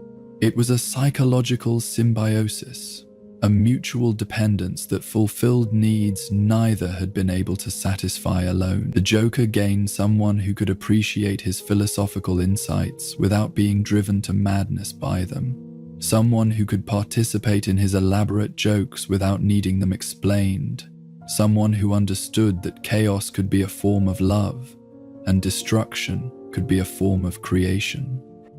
Harley, for her part, found liberation from the constraints of normal social interaction that had always felt artificial and limiting. She had spent her professional life trying to help people adjust to a world that might itself be insane, trying to make them functional within systems that were arbitrary and often cruel. With the Joker, she could explore the possibility that adjustment to insanity was itself a form of madness, that true sanity might require rejection of the normal world's basic assumptions about meaning and morality. Their crimes became collaborative art projects, elaborate performances designed to reveal uncomfortable truths about human psychology and social order. Where the Joker alone had been content to create chaos for its own sake, Harley brought a more systematic approach to their partnership, helping him refine his methods and articulate his philosophy in ways that could reach broader audiences. She became his interpreter, his collaborator, his partner in the ongoing experiment of living authentically in an inauthentic world. But the relationship was also marked by genuine tenderness that complicated any simple analysis of it as purely pathological. The Joker, who had spent years isolated by his unique perspective and frightening appearance, found in Harley someone who could see past his exterior to the lonely, brilliant, damaged human being beneath. Harley, who had spent her professional life maintaining therapeutic distance from her patients, found in the Joker someone with whom she could be completely honest about her own needs and desires. Their love was expressed through shared madness, mutual enabling of each other's worst impulses, collaborative destruction of the social order that had failed to provide either of them with meaningful connection. But it was also expressed through moments of genuine care and protection, times when each put the other's well-being above their own destructive impulses, instances of sacrifice and devotion that would have been touching if they hadn't been embedded in such a context of criminality and chaos. The tragedy of Harley Quinn's story lay not in her fall from professional grace, but in her discovery that the most authentic relationship of her life was also the most destructive.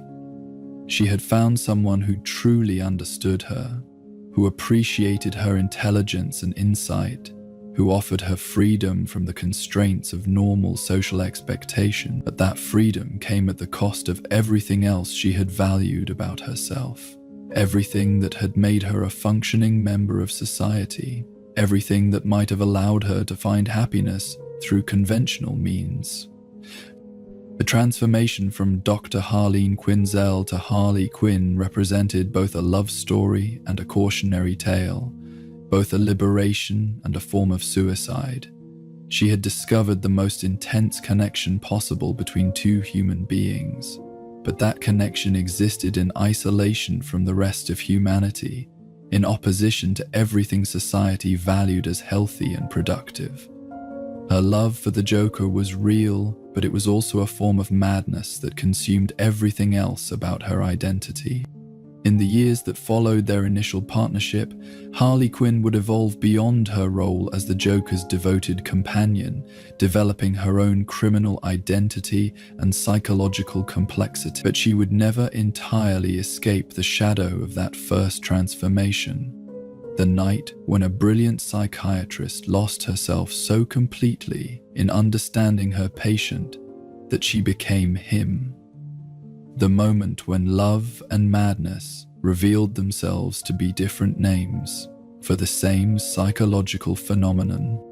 The love story of Harley Quinn and the Joker became Gotham's most disturbing romance, a relationship that challenged every assumption about healthy human connection, while simultaneously demonstrating the intoxicating power of being truly understood by another person. It was a love that could exist only in the space between sanity and madness, a connection that flourished in the chaos between order and destruction, a partnership that proved both the transformative power of genuine acceptance and the terrible price that such acceptance could demand. In the deepest chambers of his fractured psyche, beyond the laughter and the elaborate schemes, beyond the theatrical malice and the carefully orchestrated chaos, the Joker harbored a philosophy that was both utterly mad and terrifyingly sane. It was a worldview that had crystallized during those transformative moments in the chemical vat, refined through years of observing human behavior from the unique vantage point of someone who existed outside society's normal constraints, and perfected through countless experiments in applied psychology conducted on the unwilling citizens of Gotham City. The foundation of his philosophy rested on a single, devastating premise: that sanity was not a natural state, but an elaborate collective delusion, a shared agreement among human beings to ignore the fundamental chaos and meaninglessness of existence in favor of comforting fictions about order, purpose, and moral significance. The Joker saw himself not as mad, but as the only truly honest observer of the human condition, someone who had the courage to look directly at reality without the protective filters that allowed others to function in daily life. "Tom, bad day," he would whisper to his victims as the Joker toxin coursed through their systems, forcing them to see the world through his eyes, even as it killed them. That's all it takes to reduce the sanest man alive to lunacy. That's how far the world is from where I am. Just one bad day. You had a bad day once, am I right? I know I am. I can tell you had a bad day and everything changed. Why else would you be here? Why else would you be dressed like flying mammals? It's funny. It's very funny. And I'm laughing. The one bad day theory became his signature contribution to the understanding of human psychology, a concept that suggested every person carried within them the seeds of their own destruction, their own transformation into something that society would label as insane. The theory wasn't entirely original. Philosophers and psychologists had long debated the fragility of human consciousness and the arbitrary nature of mental health diagnoses, but the Joker's innovation was in treating this insight not as abstract theory, but as practical methodology, a tool for revealing truth through the systematic destruction of psychological defenses. His experiments in applied chaos theory took many forms, each designed to test different aspects of his central hypothesis. He would place ordinary citizens in situations where their comfortable assumptions about reality were gradually stripped away, watching with scientific fascination as they progressed through predictable stages of denial, anger, bargaining, depression, and ultimately the kind of acceptance that looked very much like madness to outside observers. The comedy club incident that had made him famous early in his criminal career exemplified his approach. By dosing the audience with a mild hallucinogen that made unfunny jokes seem hilariously amusing, he had demonstrated how arbitrary the difference was between humor and horror, between appropriate and inappropriate emotional responses. The people who died laughing at jokes that weren't funny had experienced a form of enlightenment, he believed. They had seen through the social conventions that determined when laughter was acceptable and when it was pathological. His fascination with death stemmed not from sadistic enjoyment of others' suffering, but from his understanding that mortality was the ultimate absurdity, the final punchline that rendered all human activity meaningless. Every person who died with the Joker's rictus grin frozen on their face had been given the gift of perfect clarity in their final moments. They had understood, at last, what the joke really was. Death was coming for everyone, regardless of their achievements, their relationships, their carefully constructed identities. The only honest response to this universal truth was laughter. Death is the punchline to every joke, he explained to a group of hostages during one of his more philosophical crime sprees. Think about it. Every story ends the same way. Every life concludes with the same final scene. Every human achievement crumbles into dust. Every love affair ends in loss. Every triumph becomes a memory, and then even the memory dies. The universe is telling us a joke, and the joke is that we think our lives matter. The punchline is that we all die anyway. Once you understand that, everything else becomes comedy. His relationship with Batman represented the ultimate expression of his philosophical project. Where other criminals saw Batman as an obstacle to be overcome or destroyed, the Joker recognized him as the perfect audience for his ongoing demonstration of existence's fundamental absurdity. Batman's rigid moral code, his unwavering belief in justice and order, his dedication to protecting people who were ultimately doomed to die anyway. All of this struck the Joker as the most elaborate joke of all, a cosmic comedy performed by someone who didn't realize he was being funny.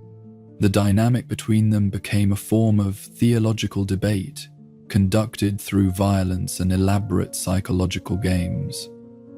Batman represented the theses that order could be imposed on chaos, that meaning could be created through moral action, that individual lives had sufficient value to justify extraordinary efforts at protection and salvation. The Joker represented the antithesis, that chaos was the fundamental condition of existence, that meaning was an arbitrary construction destined for destruction, that individual lives were brief sparks of consciousness in an indifferent universe that would eventually snuff them out regardless of any heroic intervention.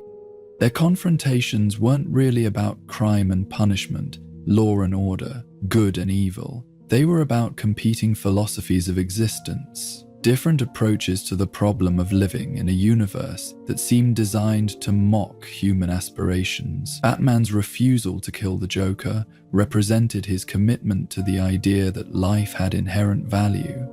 The Joker's inability to permanently defeat Batman demonstrated the stubborn persistence of hope, even in the face of overwhelming evidence for despair. The psychology of his laughter deserved particular analysis, as it served multiple functions within his philosophical framework. On its most basic level, it was a defense mechanism, a way of processing trauma and horror that transformed pain into something bearable. But it was also a form of communication, a way of sharing his insights about existence with others who lacked the clarity to see what he saw. When the Joker laughed, he was simultaneously expressing his understanding of life's absurdity and inviting others to join him in that understanding. The different types of laughter he employed carried different meanings and served different purposes. His high-pitched giggle was often associated with moments of genuine discovery, times when he had uncovered some new aspect of human psychology or social organization that confirmed his theories about the arbitrary nature of civilized behavior. His maniacal cackle accompanied acts of destruction, celebrations of chaos that revealed the fragility of the ordered world people took for granted. His quiet chuckle was reserved for moments of intimate conversation, times when he was sharing his philosophical insights with someone he thought might be capable of understanding them. But perhaps most disturbing was his silent smile, the expression he wore during moments of perfect clarity when words and laughter were inadequate to express his understanding of existence's ultimate joke.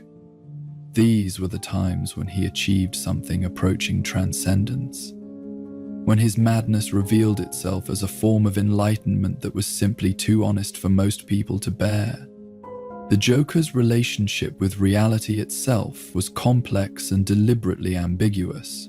He seemed to exist in a state of controlled dissociation, able to function in the everyday world while maintaining psychological distance from its claims about meaning and significance. He could play the role of criminal mastermind, terrorist, or simple prankster, depending on what the situation required. But these were all performances, masks worn by someone who had seen through the necessity of having a fixed identity. His memory problems, his shifting origin stories, his inability to maintain consistent personality traits, all of these apparent symptoms of mental illness were actually strategies for avoiding the trap of becoming too attached to any particular version of himself.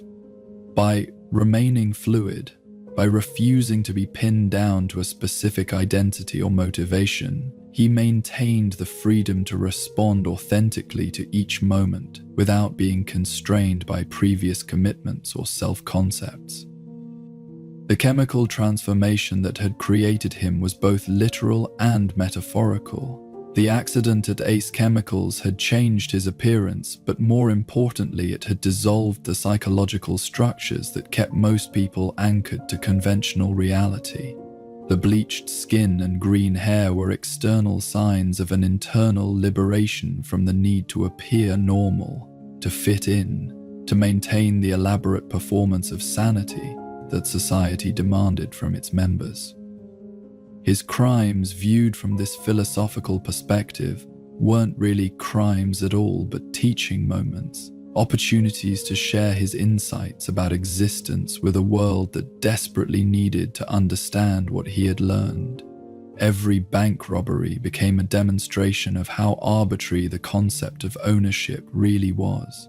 Every hostage situation became a chance to show people how fragile their sense of safety and security actually was. Every confrontation with Batman became a lesson in the futility of trying to impose moral order on a fundamentally amoral universe. The tragedy of the Joker's philosophy was not that it was wrong, but that it might be right. His observations about the arbitrary nature of social conventions, the fragility of human psychology, the ultimate meaninglessness of individual existence in the face of cosmic indifference. These weren't the delusions of a madman, but the insights of someone who had looked too deeply into the nature of reality and had been unable to look away. His madness wasn't a departure from sanity, but an evolution beyond it. A progression to a form of consciousness that was too honest about the human condition to allow for comfortable self-deception. The citizens of Gotham who encountered him often reported lasting changes in their worldview, even when they survived their experiences physically unharmed.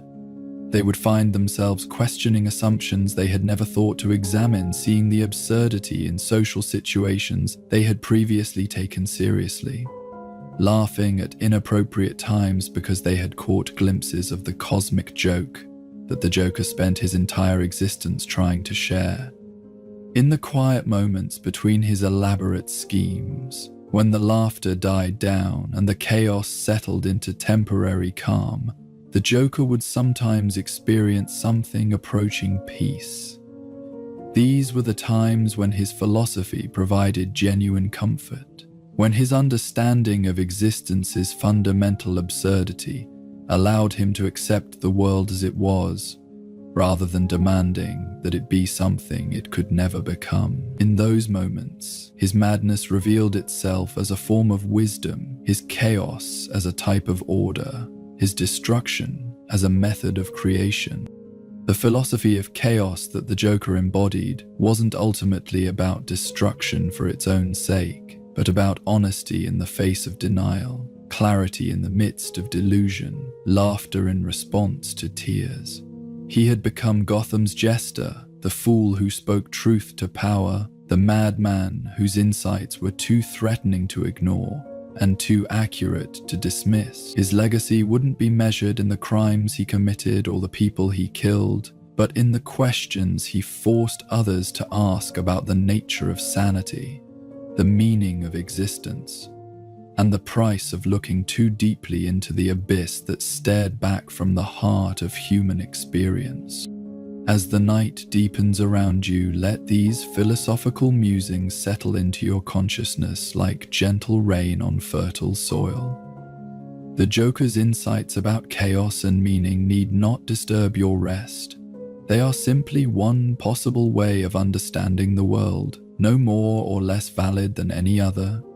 In the safety of your bed, surrounded by the familiar comforts of your own reality, his theories become just another story. Another dream drifting through the landscape of sleep. Rest now, knowing that whatever truth lies at the heart of existence, it need not prevent you from finding peace in the present moment. There exists in the mythology of Gotham a single night that crystallized everything the Joker represented, distilled his philosophy into its purest form, and demonstrated with terrible clarity the thin line between comedy and tragedy that he had made his life's work to explore. It was a night that would haunt everyone who lived through it, from the victims who survived to the hero who failed to prevent it, from the criminal who orchestrated it to the city that bore witness to its aftermath, the night that would come to be known as the Killing Joke. The plan had been gestating in the Joker's mind for months, a careful synthesis of his psychological theories and his deep understanding of the people who had become the central figures in his ongoing performance piece about madness and meaning. It wasn't enough to simply commit another crime, or escape from Arkham again, or engage Batman in another elaborate game of cat and mouse. This time, he wanted to prove his central theorem about the arbitrary nature of sanity with experimental precision that would satisfy even the most rigorous academic standards. Commissioner James Gordon had always represented something particularly irritating to the Joker's worldview. Here was a man who had spent decades in law enforcement, who had seen the worst that humanity could offer, who had witnessed more cruelty and senselessness than most people could imagine, yet who somehow maintained his faith in justice, order, and the fundamental goodness of human nature. Gordon was living proof that some people could look directly at chaos and still choose to believe in the possibility of meaning, could experience tragedy and still maintain their sanity, could face the abyss and somehow not blink first. This resilience made Gordon the perfect subject for the Joker's most ambitious experiment in applied chaos theory. If he could break someone as psychologically robust as the Commissioner, if he could demonstrate that even the strongest minds were vulnerable to the right kind of pressure applied with sufficient precision, then his thesis about the universal fragility of human sanity would be conclusively proven. All it would take was finding Gordon's pressure point, the specific trauma that would cause his carefully constructed worldview to collapse like a house of cards in a hurricane. The answer, when it came to him, was so obvious that the Joker couldn't believe it had taken him so long to see it. Gordon's daughter Barbara, the young woman who had already proven herself capable of extraordinary courage as Batgirl, who represented everything her father believed about the possibility of justice and heroism in a corrupt world. She was Gordon's emotional center, the living embodiment of his hope for the future, the proof that his life's work had meaning because it was protecting people worthy of protection.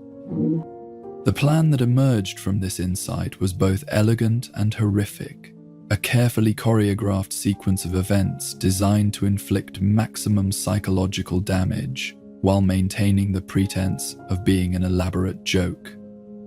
The Joker would prove that anyone could be driven insane by demonstrating it on someone who seemed absolutely immune to such transformation, and he would do it by forcing Gordon to confront the randomness and cruelty of existence through an attack on the thing he valued most. The abandoned amusement park where the final act would play out had been closed for years. Its bright colors faded to ghostly pastels, Its cheerful rides rusted into grotesque sculptures that seemed designed by madness itself. It was the perfect setting for what the Joker had in mind.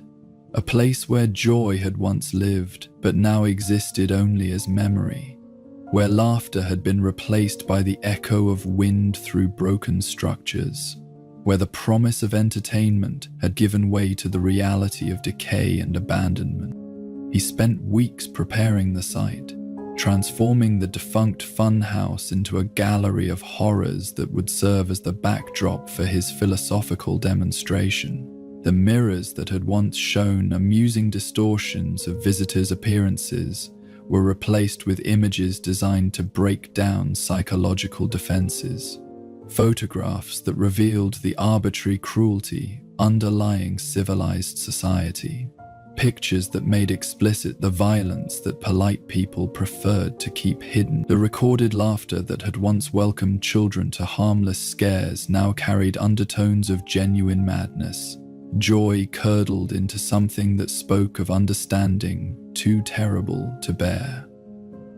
On the night itself, everything proceeded with the precision of a Swiss watch wound by insanity.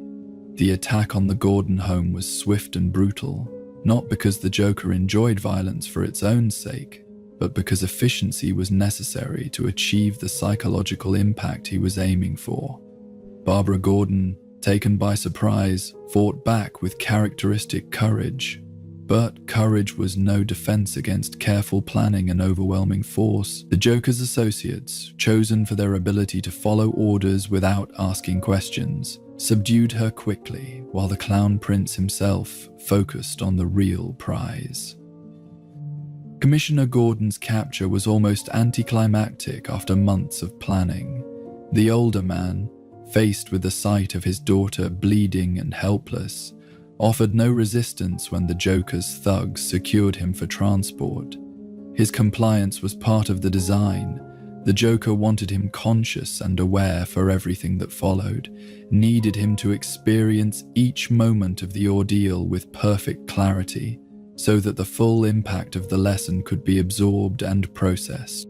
The journey to the amusement park took place in silence, broken only by the Joker's occasional commentary on the philosophical significance of what was occurring. He spoke to Gordon, not with the manic enthusiasm that characterized his public persona, but with the calm authority of a professor delivering a lecture to a particularly important student. This wasn't personal animosity or criminal opportunism. It was education, albeit of the most traumatic kind imaginable. "I want you to understand something, Commissioner," the Joker said as their destination came into view. "This isn't about revenge or profit or any of the mundane motivations that usually drive criminal behavior. This is about truth, about honesty, about the courage to see the world as it really is instead of as we wish it were. You've spent your entire career fighting for justice in a universe that doesn't care about justice, maintaining order in a reality that is fundamentally chaotic, protecting people who are going to die anyway from forces that will ultimately claim them regardless of your intervention. Tonight, I'm going to show you what I've learned about the nature of existence, and I really think, that once you understand what I understand, you'll thank me for the clarity." The funhouse itself had been transformed into a multimedia presentation on the theme of human fragility and cosmic indifference. Each room contained carefully designed exhibits that built upon each other in a progression from mild discomfort to devastating revelation. Photographs and recordings that documented the arbitrary nature of suffering, the randomness of tragedy, the meaninglessness of the moral distinctions that people used to navigate their daily lives. It was the Joker's doctoral thesis made manifest, a comprehensive argument about the nature of reality, presented through the medium of carefully orchestrated trauma. Gordon was forced to experience each exhibit while restrained in a device that prevented him from closing his eyes or turning away, ensuring that every image, every sound, every carefully crafted moment of horror would be absorbed and processed by his consciousness. The Joker provided commentary throughout, explaining the significance of each element, connecting the specific demonstrations to larger themes about sanity and madness, order and chaos, meaning and absurdity. But the centerpiece of the exhibition was the series of photographs documenting his daughter's assault, images that captured her pain and vulnerability with artistic precision, while simultaneously destroying any possibility that Gordon could maintain his faith in the fundamental justice of existence. Here was proof that terrible things happened to good people for no reason at all, that courage and virtue were no protection against random cruelty, that the universe was either actively malevolent or completely indifferent to human suffering. "Do you see it now?" the Joker asked, as Gordon's composure finally began to crack under the weight of what he was being forced to witness. "Do you understand what I've been trying to teach everyone all these years? Your daughter didn't deserve what happened to her. You don't deserve what's happening to you. None of it means anything. None of it has purpose. It's all just random violence dressed up in the costume of significance. The joke is on all of us, Commissioner. The joke is that we think our lives matter, that our pain has meaning, that justice exists anywhere except in our own desperate imaginations." The psychological collapse that followed was everything the Joker had hoped for and more terrible than he had anticipated. Gordon's mind, faced with the systematic destruction of everything he had used to organize his understanding of reality, began to fracture along predictable lines. The careful mental structures that had allowed him to function as a law enforcement officer, a father, a husband, a human being, started to crumble as the evidence mounted that everything he had believed about the world was founded on comfortable self-deception. But something unexpected happened. As Gordon's sanity began to slip away, instead of embracing the chaos that the Joker had revealed, instead of laughing at the cosmic joke that existence had played on him, the Commissioner began to fight back, not with denial or rage, but with something the Joker hadn't anticipated: stubborn, inexplicable, completely irrational hope. Even as the evidence mounted that the universe was meaningless, Gordon continued to insist that meaning could be created through human choice. Even as proof accumulated that justice was an illusion, he maintained that people could choose to act justly, regardless of whether justice existed in any cosmic sense. It was Batman's arrival that crystallized the philosophical conflict at the heart of the evening's events. The Dark Knight came not with elaborate plans or technological solutions, but with a simple proposal that cut through all the Joker's carefully constructed arguments. Maybe both of them were insane. Maybe their eternal conflict was just another form of madness. Maybe the only sane response was to end the cycle of violence and mutual destruction that had consumed both their lives. The conversation that followed, conducted in the ruins of the funhouse while sirens wailed in the distance and Gordon received medical attention, became the most important dialogue in the history of their relationship. Batman spoke of rehabilitation, of the possibility that even the Joker could be reached and healed, and return to some form of functional humanity. The Joker responded with his usual litany of cosmic horror and existential despair, but for the first time, there was something like uncertainty in his voice, something that suggested he wasn't entirely convinced by his own arguments. "Sometimes I remember it one way, sometimes another," the Joker said, referring to his own origin story, his own moment of transformation from man to monster. "If I'm going to have a past, I prefer it to be multiple choice. But the point is, I had a bad day and it drove me as crazy as everybody else. Only I had a bad day in a chemical plant, so why can't you see the funny side? Why aren't you laughing?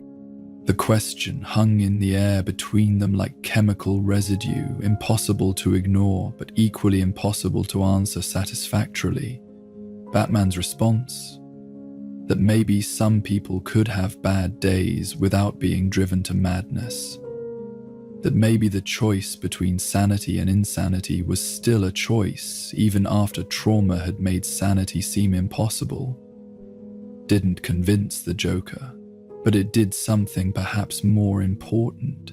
It introduced doubt into a worldview that had previously been absolute, created space for the possibility that his philosophy might be incomplete, opened a crack in the armor of his certainty about the nature of human psychology and cosmic meaning.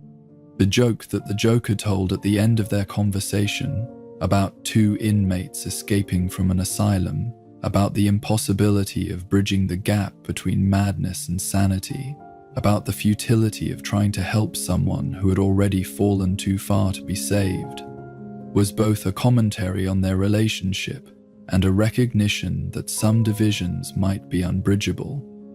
But the fact that Batman laughed, that for a moment they shared a genuine moment of understanding despite everything that had passed between them, suggested that even the deepest philosophical differences couldn't entirely prevent human connection.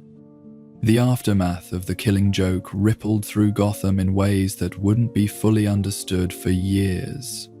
Gordon survived the experience with his sanity intact, though forever changed by what he had witnessed and endured.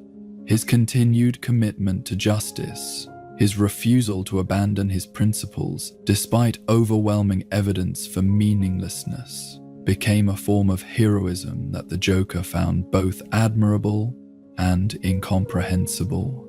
Barbara Gordon's recovery from her physical and psychological trauma would take years, but it would also demonstrate a resilience that challenged every assumption about human fragility that the Joker's philosophy depended upon. The experiment had failed, or perhaps it had succeeded too well. The Joker had proven that anyone could be driven to madness, but he had also discovered that some people could choose to remain sane, despite having every reason to embrace insanity. His demonstration of cosmic meaninglessness had been met with an assertion of meaning created through human will. His revelation of universal chaos countered by a commitment to local order. His laughter answered with stubborn hope that refused to be extinguished by evidence of its own futility. In the weeks that followed, as the participants in that night's drama tried to process what had happened and what it meant, the Joker found himself in the unusual position of having his core beliefs challenged, not by argument or evidence, but by simple human persistence. Maybe the Killing Joke wasn't as funny as he had thought.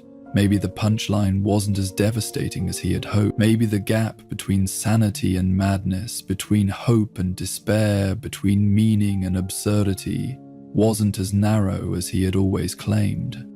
But these doubts, if they were doubts, didn't lead to any fundamental change in his behavior or methodology. The Joker continued his career as Gotham's agent of chaos, continued his experiments in applied psychology, continued his ongoing demonstration of humanity's capacity for both creation and destruction, but the Killing Joke had introduced an element of uncertainty into his worldview that would never entirely disappear. A recognition that the questions he was asking about existence might not have the clear answers he had once believed they possessed.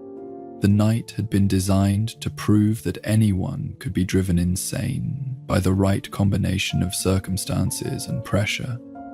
Instead, it had demonstrated something far more complex and unsettling. That sanity and madness might be choices rather than conditions. That meaning might be something people created rather than discovered. That hope might be the most irrational and most necessary human response to an irrational world. The Killing Joke had become a mirror, reflecting back questions about the nature of heroism and villainy, sanity and madness, comedy and tragedy that neither Batman nor the Joker was entirely prepared to answer. As you drift towards sleep, let this story of that terrible night settle into your dreams, not as nightmare, but as a reminder of human resilience in the face of unthinkable trauma. The Killing Joke revealed depths of both cruelty and courage, both despair and hope, both the fragility and the surprising strength of the human spirit. In the safety of your bed, far from fun houses and chemical plants, from purple suits and traumatic revelations, these events become just another story, another dream fading with the approaching dawn. Rest peacefully, knowing that even in a world where such darkness exists, there are still those who choose light, still those who insist on hope, still those who laugh not because life is meaningless, but because laughter itself can be a form of meaning. The laughter of the Joker didn't remain confined to the pages of comic books, trapped in panels and speech bubbles like some exotic creature in a Victorian menagerie. His influence spread across every medium that touched popular culture, adapting and evolving with each new platform, finding fresh ways to disturb and delight audiences who thought they understood what madness looked like when given human form. Each incarnation brought new dimensions to his mythology, different facets of his fractured personality, reflecting the unique possibilities and constraints of television, film, animation, and interactive entertainment.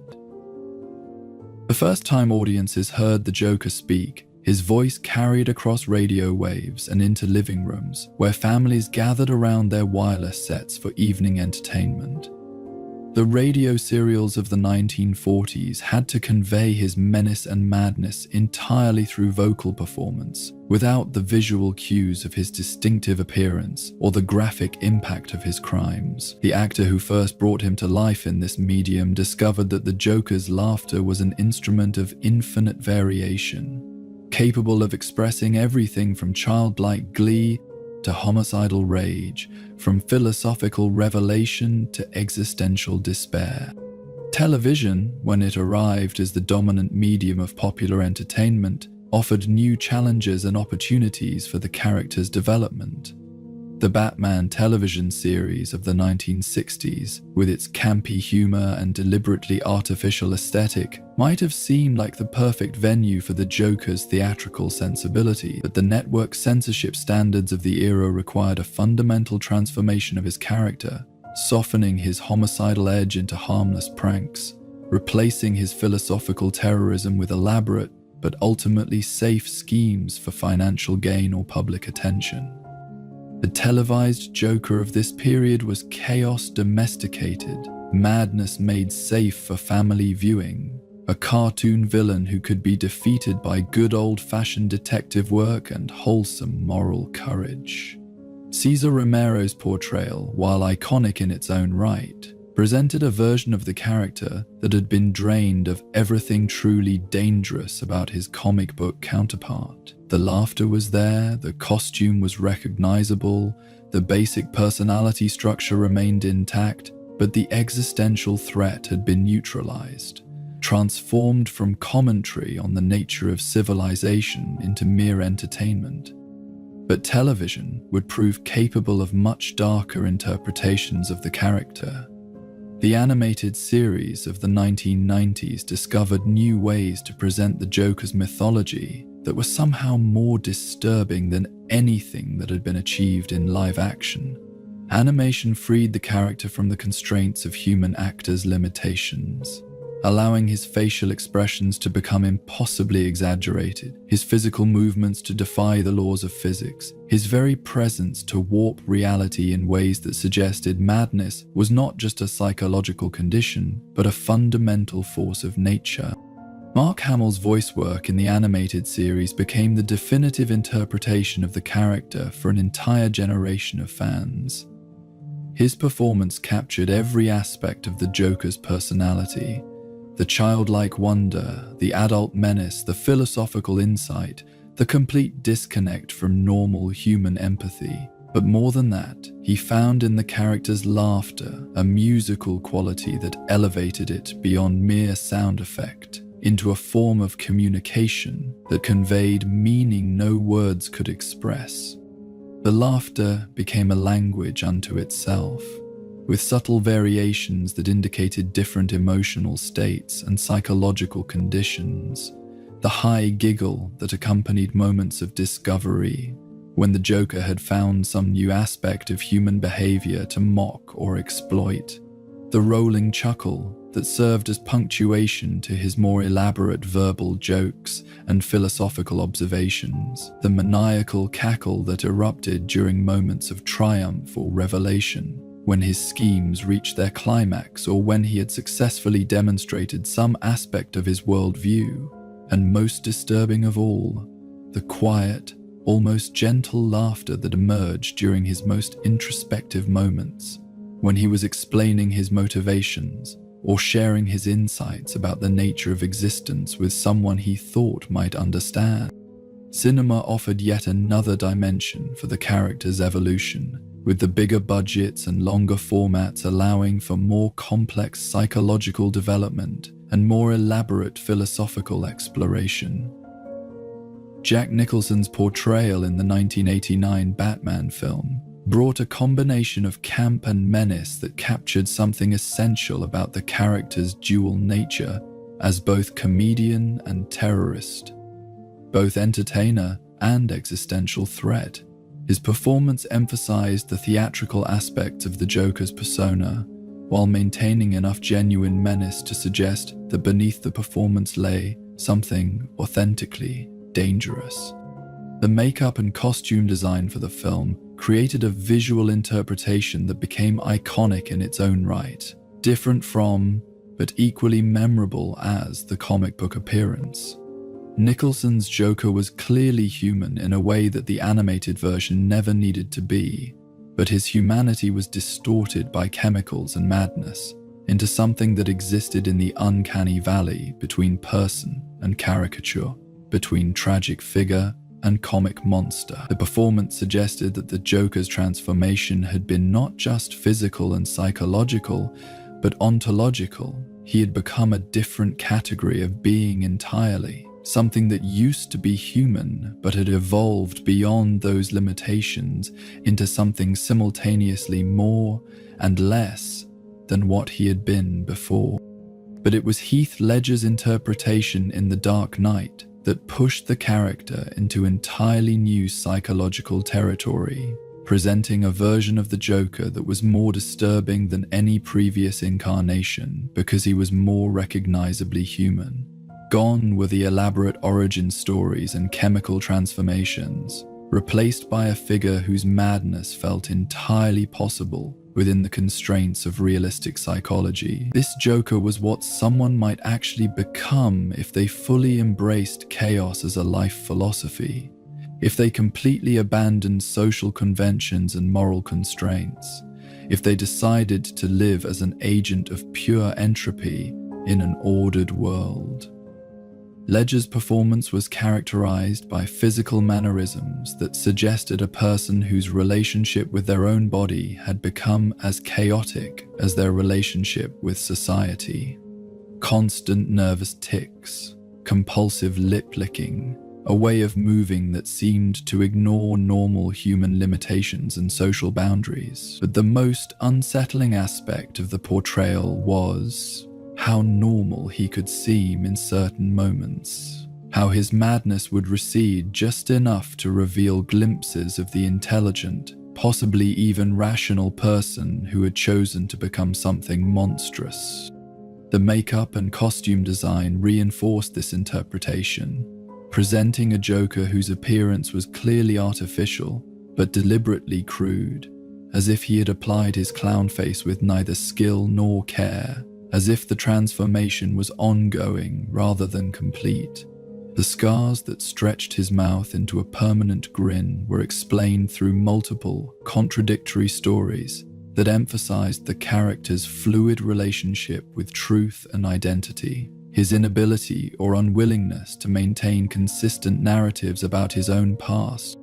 This version of the Joker spoke with the authority of someone who had looked into the abyss of modern urban existence and had found it looking back at him with amusement rather than horror. His crimes were designed not just to create chaos, but to reveal the chaos that already existed beneath the surface of civilization, to demonstrate that the social order that people took for granted was far more fragile than they wanted to believe. He was less a criminal than a philosopher, using terrorism as methodology, less insane than hyperlogical, in ways that made conventional morality irrelevant. The video game medium offered unprecedented opportunities for interactive storytelling that could place players directly into the Joker's world, forcing them to experience his methodology from the inside, while maintaining enough distance to avoid complete psychological identification. The Arkham series of games created environments where players could explore the Joker's influence on other characters, witness the aftermath of his crimes, and gradually piece together the complex psychological portrait of someone whose madness had infected everything around him. These games discovered that the Joker's presence could be used to transform familiar spaces into uncanny territories where normal rules no longer applied. Arkham Asylum, already a setting associated with madness and confinement, became under his influence a place where reality itself seemed unstable, where corridors might lead to unexpected destinations, where the distinction between memory and hallucination became impossible to maintain. Players found themselves questioning their own perceptions, wondering whether what they were experiencing was part of the game's narrative or evidence that the Joker's madness was somehow contagious even through digital media. The interactive nature of gaming allowed for new forms of psychological horror that played with the relationship between player and character, between controller and controlled. In moments where the Joker seemed to address the player directly, breaking through the fourth wall that separated fiction from reality, the medium achieved something unique in horror entertainment: the suggestion that madness might be able to bridge the gap between imaginary and real, between story and experience. But perhaps the most significant contribution of multimedia interpretations was their collective demonstration that the Joker was larger than any single medium could contain. Each new platform revealed different aspects of his personality, different facets of his philosophy, different approaches to the fundamental questions about sanity and madness, order and chaos, meaning and absurdity that he embodied.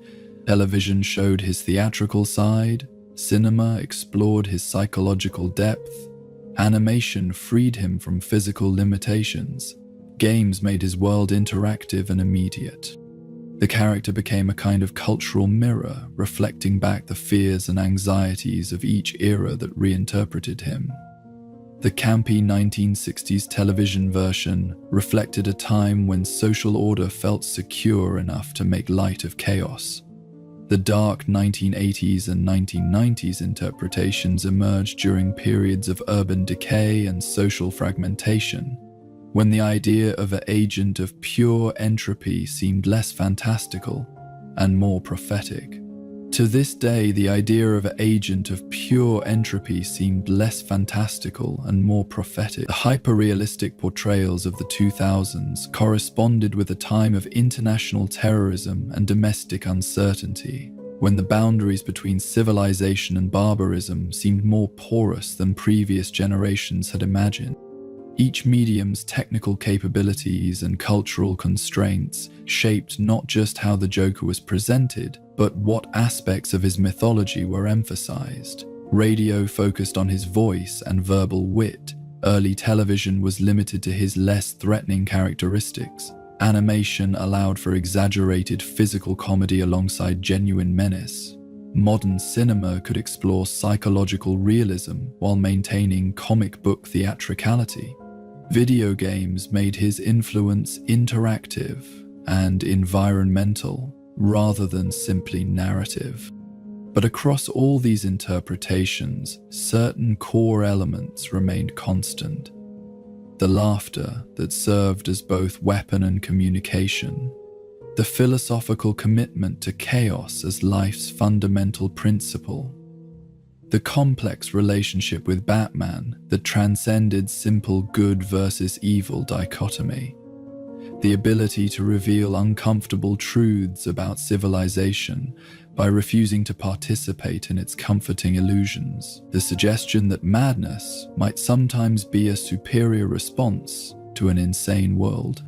The multimedia evolution of the Joker demonstrated something important about mythological figures in popular culture. They survive not by remaining static, but by adapting to new contexts while maintaining their essential characteristics. Each new interpretation added layers to the mythology without contradicting previous versions, creating a complex portrait that was larger and more complete than any single work could achieve alone. In the collective unconscious of popular culture, the Joker became a figure that transcended his origins as a comic book villain to become something approaching a modern mythological archetype, the trickster figure, the wise fool, the agent of chaos who reveals hidden truths through destruction and humor. His multimedia manifestations weren't just entertainment, but a form of cultural therapy, allowing audiences to explore their own relationships with madness, meaning, and social order through the safe distance of fictional narrative. As you settle into sleep, let these various interpretations of the Joker's mythology blend and blur in your mind, like channels changing on a television set, like scenes transitioning in a dream. Each version was true to something essential about the character, while being shaped by the unique possibilities of its medium and era. In dreams, all these manifestations can coexist simultaneously, creating a composite portrait that is both familiar and strange, both comforting and disturbing, both meaningful and absurd, much like the character himself, and perhaps much like the experience of being human in a world that often seems to operate according to the logic of dreams, rather than the logic of waking life. In the deepest recesses of human consciousness, where primal fears and fundamental drives wrestle for dominance over our civilized facades, there exists a territory where terror and comedy become indistinguishable from one another. The Joker had made this psychological borderland his domain, becoming its undisputed ruler and most enthusiastic explorer. His genius lay not in his ability to frighten people. Any common criminal could manage that with sufficient violence and unpredictability. His true innovation was in revealing that fear and laughter were not opposites but intimate relatives. Two responses to the same recognition that the world was far stranger and more dangerous than rational minds preferred to acknowledge. The relationship between humor and horror had fascinated philosophers and psychologists long before the Joker began his practical experiments in the field. Both responses involved a sudden shift in perspective, a moment when familiar patterns were revealed to be inadequate for understanding the situation at hand. Both required a kind of mental flexibility, an ability to process information that didn't fit into established categories. Both served as psychological defense mechanisms, ways of dealing with situations that threatened to overwhelm the mind's capacity for rational comprehension. But the Joker understood something about this relationship that academic theorists had missed, that the line between finding something funny and finding it terrifying was not fixed, but fluid, dependent on context, expectation, and the psychological state of the observer. What made people laugh in one situation could make them scream in another, not because the stimulus had changed, but because their capacity to maintain emotional distance from it had been compromised. His crimes were designed to exploit this instability, to push victims past the point where they could safely treat disturbing events as merely absurd. His signature toxin represented the purest expression of this philosophy, made manifest in chemistry. The compound forced its victims to experience the world through his eyes, to see the cosmic joke that existence had been playing on them all along. But the terrible beauty of the toxin was that it didn't change external reality at all. It simply removed the psychological filters that normally prevented people from recognizing how absurd their situation had always been. The laughter it induced was genuine, authentic appreciation for humor that had been present all along, but had remained invisible to minds that needed to maintain the fiction that life was serious, meaningful, and comprehensible. The progression of symptoms in Joker toxin victims followed a predictable pattern that revealed the underlying psychology of his approach to terror. Initial exposure typically produced a mild euphoria, a loosening of social inhibitions that made everything seem slightly more amusing than usual. Victims would find themselves giggling at inappropriate times, seeing the absurd side of situations they would normally take seriously, noticing the gap between human pretensions and human realities that most people worked hard to ignore. As the toxin's effects deepened, this heightened sense of amusement would begin to extend to increasingly disturbing aspects of existence. Pain became funny, fear became hilarious. The prospect of death transformed from ultimate terror into the ultimate punchline. Victims would laugh at their own suffering, find genuine humor in situations that should have inspired panic or despair, discover that terror and comedy were different names for the same recognition that the universe operated according to rules that were both arbitrary and inescapable. The final stages of toxin exposure achieved something that conventional torture could never accomplish. They made victims complicit in their own destruction. By the time death arrived, it came not as unwelcome intruder, but as the natural conclusion to the best joke ever told, the perfect punchline to a setup that had lasted an entire lifetime. The rictus grin frozen on corpses' faces wasn't evidence of suffering, but testimony to enlightenment, proof that in their final moments they had understood something essential about existence that had previously remained hidden. But the Joker's psychological terrorism extended far beyond his chemical weapons. His understanding of fear went deeper than simple tactics of intimidation or shock value. He grasped that the most effective terror was anticipatory, based not on what he was doing, but on what he might do. Not on the actual crimes he committed, but on the knowledge that his methodology made any form of safety or security fundamentally illusory. His reputation preceded him into every situation, carrying with it the accumulated weight of every previous encounter, every story that had been told about his methods, every victim who had survived to describe what it felt like to be on the receiving end of his attention. This reputation was carefully cultivated and maintained, shaped by strategic choices about which crimes to claim credit for, which victims to spare, which details to reveal about his methods, and which to leave tantalizingly vague. The media played an unwitting but crucial role in amplifying his psychological impact. Every newspaper article that described his crimes, every television report that attempted to analyze his methods, every expert commentary that tried to explain his motivations, all of these contributed to a mythology that made him seem larger than life, more dangerous than any individual criminal could possibly be, capable of appearing anywhere at any time to transform ordinary situations into waking nightmares. Citizens of Gotham learned to read the signs of his presence in everyday occurrences that might previously have seemed benign. A child's laughter in a playground could trigger memories of his distinctive cackle.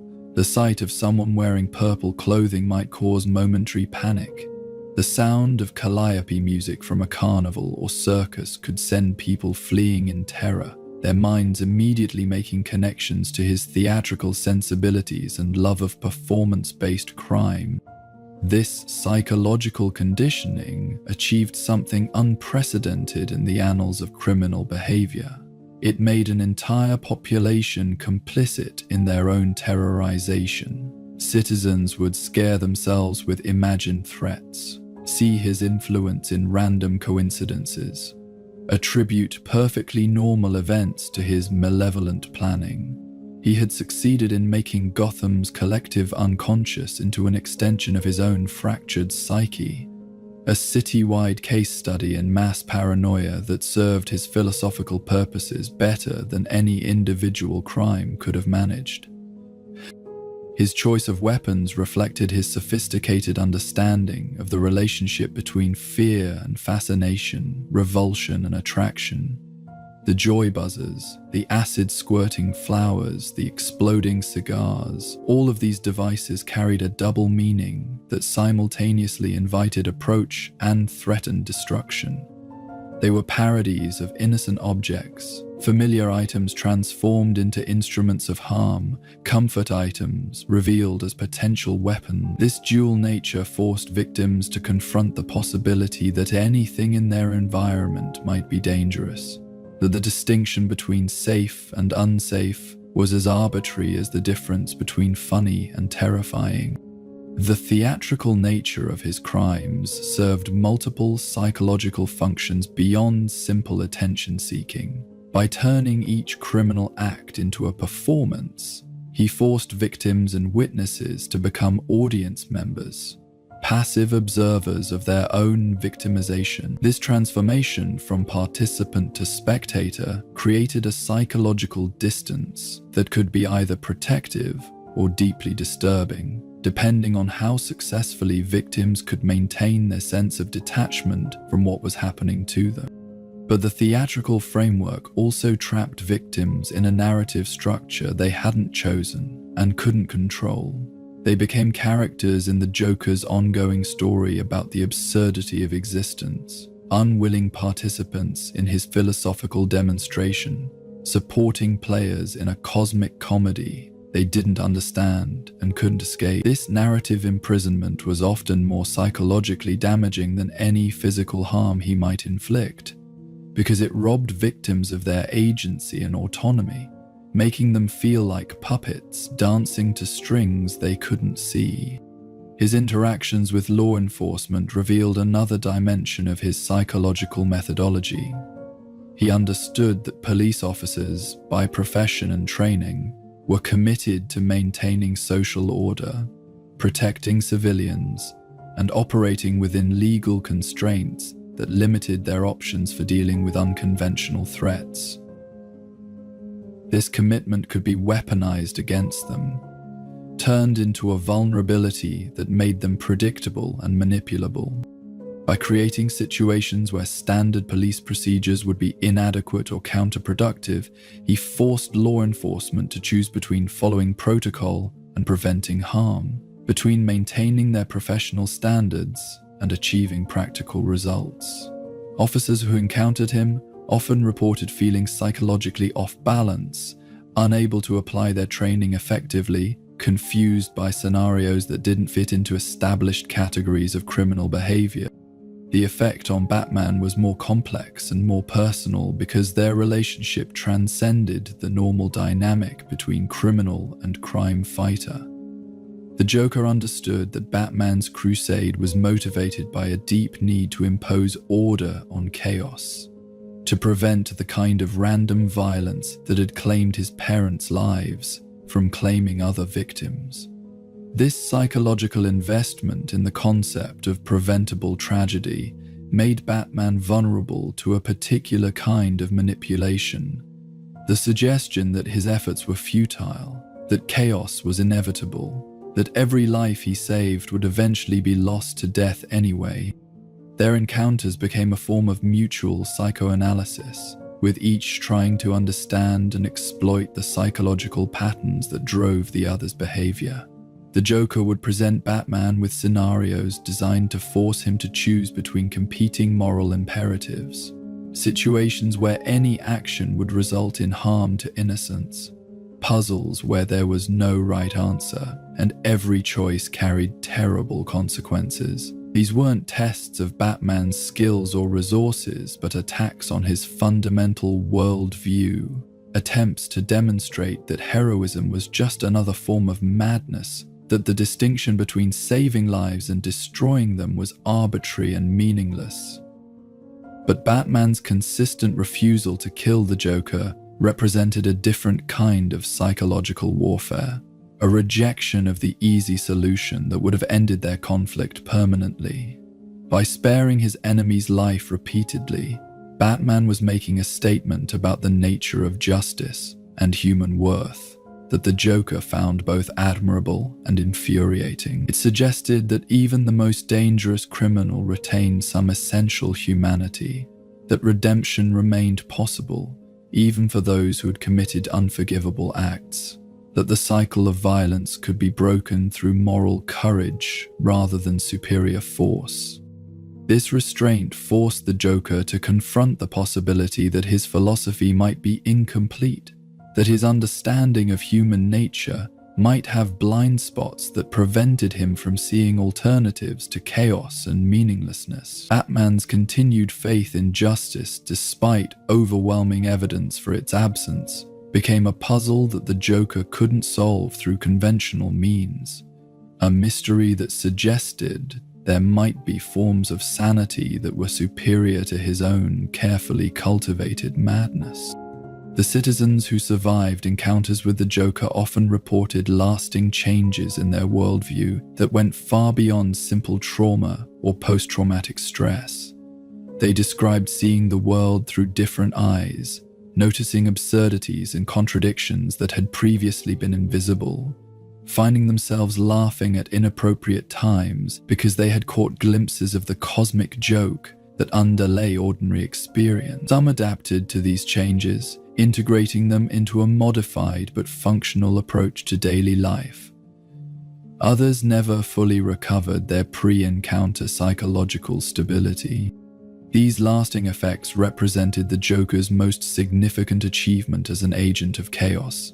He didn't just commit crimes and disappear, but left permanent impressions on the psychological landscape of everyone who encountered him. His influence spread through Gotham like a philosophical virus, infecting new hosts with questions about the nature of sanity, meaning, and social order that were difficult to ignore once they had been raised. The psychology of terror that the Joker embodied wasn't ultimately about fear in any conventional sense. It was about recognition, the sudden, disturbing awareness that the world was not what it seemed, that the boundaries between comedy and tragedy were arbitrary, that the difference between sanity and madness was largely a matter of social consensus rather than objective reality. His laughter was an invitation to join him in this recognition, to abandon the comfortable illusions that made normal life possible in favor of a more honest but more terrible understanding of existence itself. In the quiet moments between his elaborate schemes, when the laughter died away and the chaos settled into temporary peace, the questions he raised lingered in the air like smoke from extinguished fires. Was he a madman revealing uncomfortable truths, or a truth-teller driven mad by what he had seen? Was his laughter a symptom of insanity, or the only sane response to an insane world? Were the people who feared him protecting their sanity or protecting their ignorance? These questions had no easy answers, which was exactly what made them so psychologically powerful and so permanently disturbing to contemplate. Across the decades of his existence in Gotham's criminal pantheon, the Joker proved himself to be something far more dangerous than a static villain frozen in amber. He was evolution in action, adaptation made manifest, a character whose fundamental nature remained constant while his surface expressions shifted to reflect the fears and anxieties of each era that tried to contain him. Like a virus that developed resistance to each new antibiotic thrown against it, the Joker mutated and evolved, ensuring his continued relevance in a world that seemed determined to outgrow its need for the truths he represented.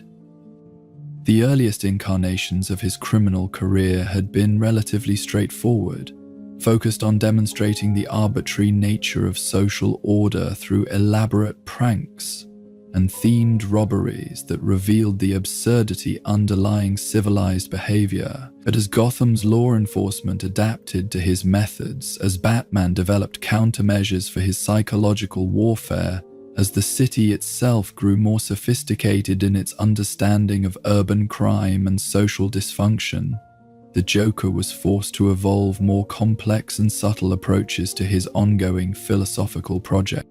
His crimes began incorporating elements of modern technology, not because he was interested in technological innovation for its own sake, but because he understood that each new medium of communication and control represented fresh opportunities for chaos.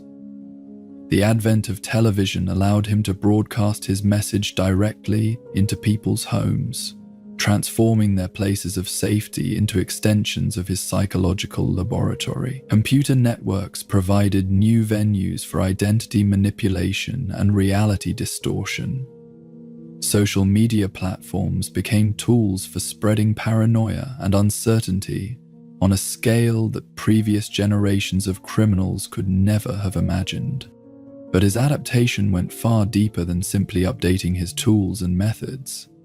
The Joker himself seemed to undergo fundamental changes in response to the psychological and social pressures of each era he encountered.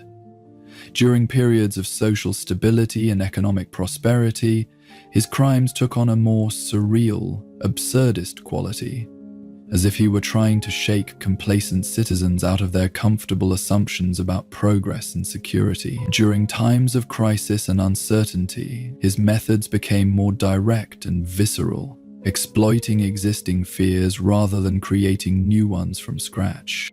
The psychological profiles compiled by successive generations of Arkham psychiatrists documented these changes with scientific precision, though they could never quite explain the mechanisms behind them. His intellectual capacity seemed to expand and contract based on the challenges he faced, his emotional range shifting to encompass new forms of affect and experience that previous incarnations hadn't displayed. Most puzzling of all, his memory appeared to be selectively malleable, retaining perfect clarity about some events while developing convenient amnesia about others, as if his psyche were editing itself in real time to maintain narrative coherence. Dr. Ruth Adams, who served as Arkham's chief psychiatrist during the 1990s, made the Joker's evolutionary psychology her primary research focus. Her extensive interviews with him revealed a consciousness that seemed to exist in multiple temporal frameworks simultaneously, remembering events that contradicted each other, maintaining belief systems that were logically incompatible, expressing emotions that belonged to different personality structures entirely. A final report, never published but circulated among psychiatric professionals as an underground document, concluded that the Joker might not be a single individual at all, but some form of collective unconscious made manifest, a living embodiment of society's repressed fears and desires that adapted its presentation to match the psychological needs of each historical moment. He's not insane in any conventional clinical sense, Dr. Adams wrote in her confidential notes. He's something far more disturbing. He's evolution without morality, adaptation without ethics, survival of the fittest applied to psychological rather than physical characteristics. He becomes whatever form of chaos is most needed to balance the particular type of order that dominates his contemporary environment.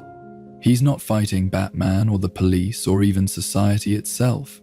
He's fighting stagnation, complacency, the human tendency to mistake temporary stability for permanent security.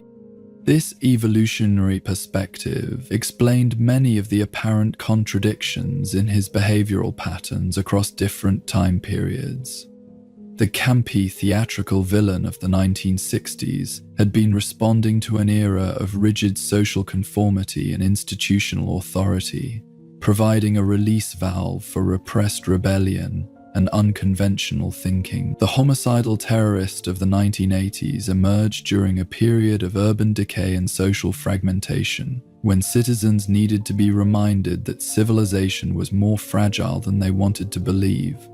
The philosophical anarchist of the 2000s appeared when global communication networks made traditional forms of social control obsolete, forcing people to confront questions about identity and reality that previous generations had been able to avoid. His relationship with technology revealed particularly sophisticated forms of adaptation. Early in his career, the Joker had been suspicious of mechanical devices, preferring to rely on chemistry and psychology for his effects. But as computers became central to daily life in Gotham, he developed an almost supernatural ability to manipulate digital systems, turning the tools of modern convenience into instruments of chaos and confusion. He didn't simply learn to use technology, he seemed to intuitively understand its psychological impact, its capacity to alter human behavior and perception in ways that users themselves remained unaware of. The Joker virus, his contribution to cybercrime, represented a perfect synthesis of his traditional methods with cutting-edge digital techniques. The malicious code didn't just damage computer systems, it infected them with his particular brand of logic, causing machines to behave in ways that were simultaneously functional and absurd, efficient and chaotic. Computers infected with the virus would complete their assigned tasks while simultaneously generating random outputs that followed the emotional patterns of laughter, creating a form of artificial madness that spread through networks like psychological contagion. But perhaps his most significant evolutionary adaptation involved his relationship with Batman himself. Their early confrontations had been relatively straightforward conflicts between order and chaos, good and evil, sanity and madness. But as their encounters accumulated over the years, the dynamic between them became increasingly complex and psychologically intimate. The Joker began to understand that Batman was not just his enemy, but his necessary opposite, the force that gave meaning to his own existence, the audience that made his performance worthwhile. This recognition led to a fundamental shift in his methodology. Instead of trying to defeat or destroy Batman, he began working to preserve and enhance their relationship, ensuring that their conflict would continue indefinitely. His crimes became more personal, more specifically tailored to challenge Batman's psychological weak points. While simultaneously strengthening his commitment to heroism, he became Batman's dark therapist, forcing him to confront uncomfortable truths about his own nature, while providing him with opportunities to demonstrate his moral superiority. The codependency that developed between them was unlike anything in the annals of criminal psychology. The Joker needed Batman to give his chaos meaning and purpose. Batman needed the Joker to justify his extreme methods and obsessive dedication to crime fighting. The protagonist in each film was even less free than by these films. Each defined himself in opposition to the other, but their opposition had become so intimate and persistent that they were practically two aspects of the same psychological entity, thesis and antithesis, locked in eternal dialectical struggle. This evolution in their relationship corresponded with broader changes in how Gotham's citizens understood and responded to the Joker's presence in their city. Early in his career, he had been seen as an external threat, a monster that had invaded their community from outside and needed to be expelled or destroyed. But over time, people began to recognize that he was as much a product of Gotham as Batman himself, that his madness reflected something essential about the city's character, that he served necessary functions in the urban ecosystem, even as he threatened its stability. Some citizens developed a grudging respect for his honesty about the absurdity of existence, preferring his open acknowledgement of chaos to the comfortable lies told by politicians and civic leaders.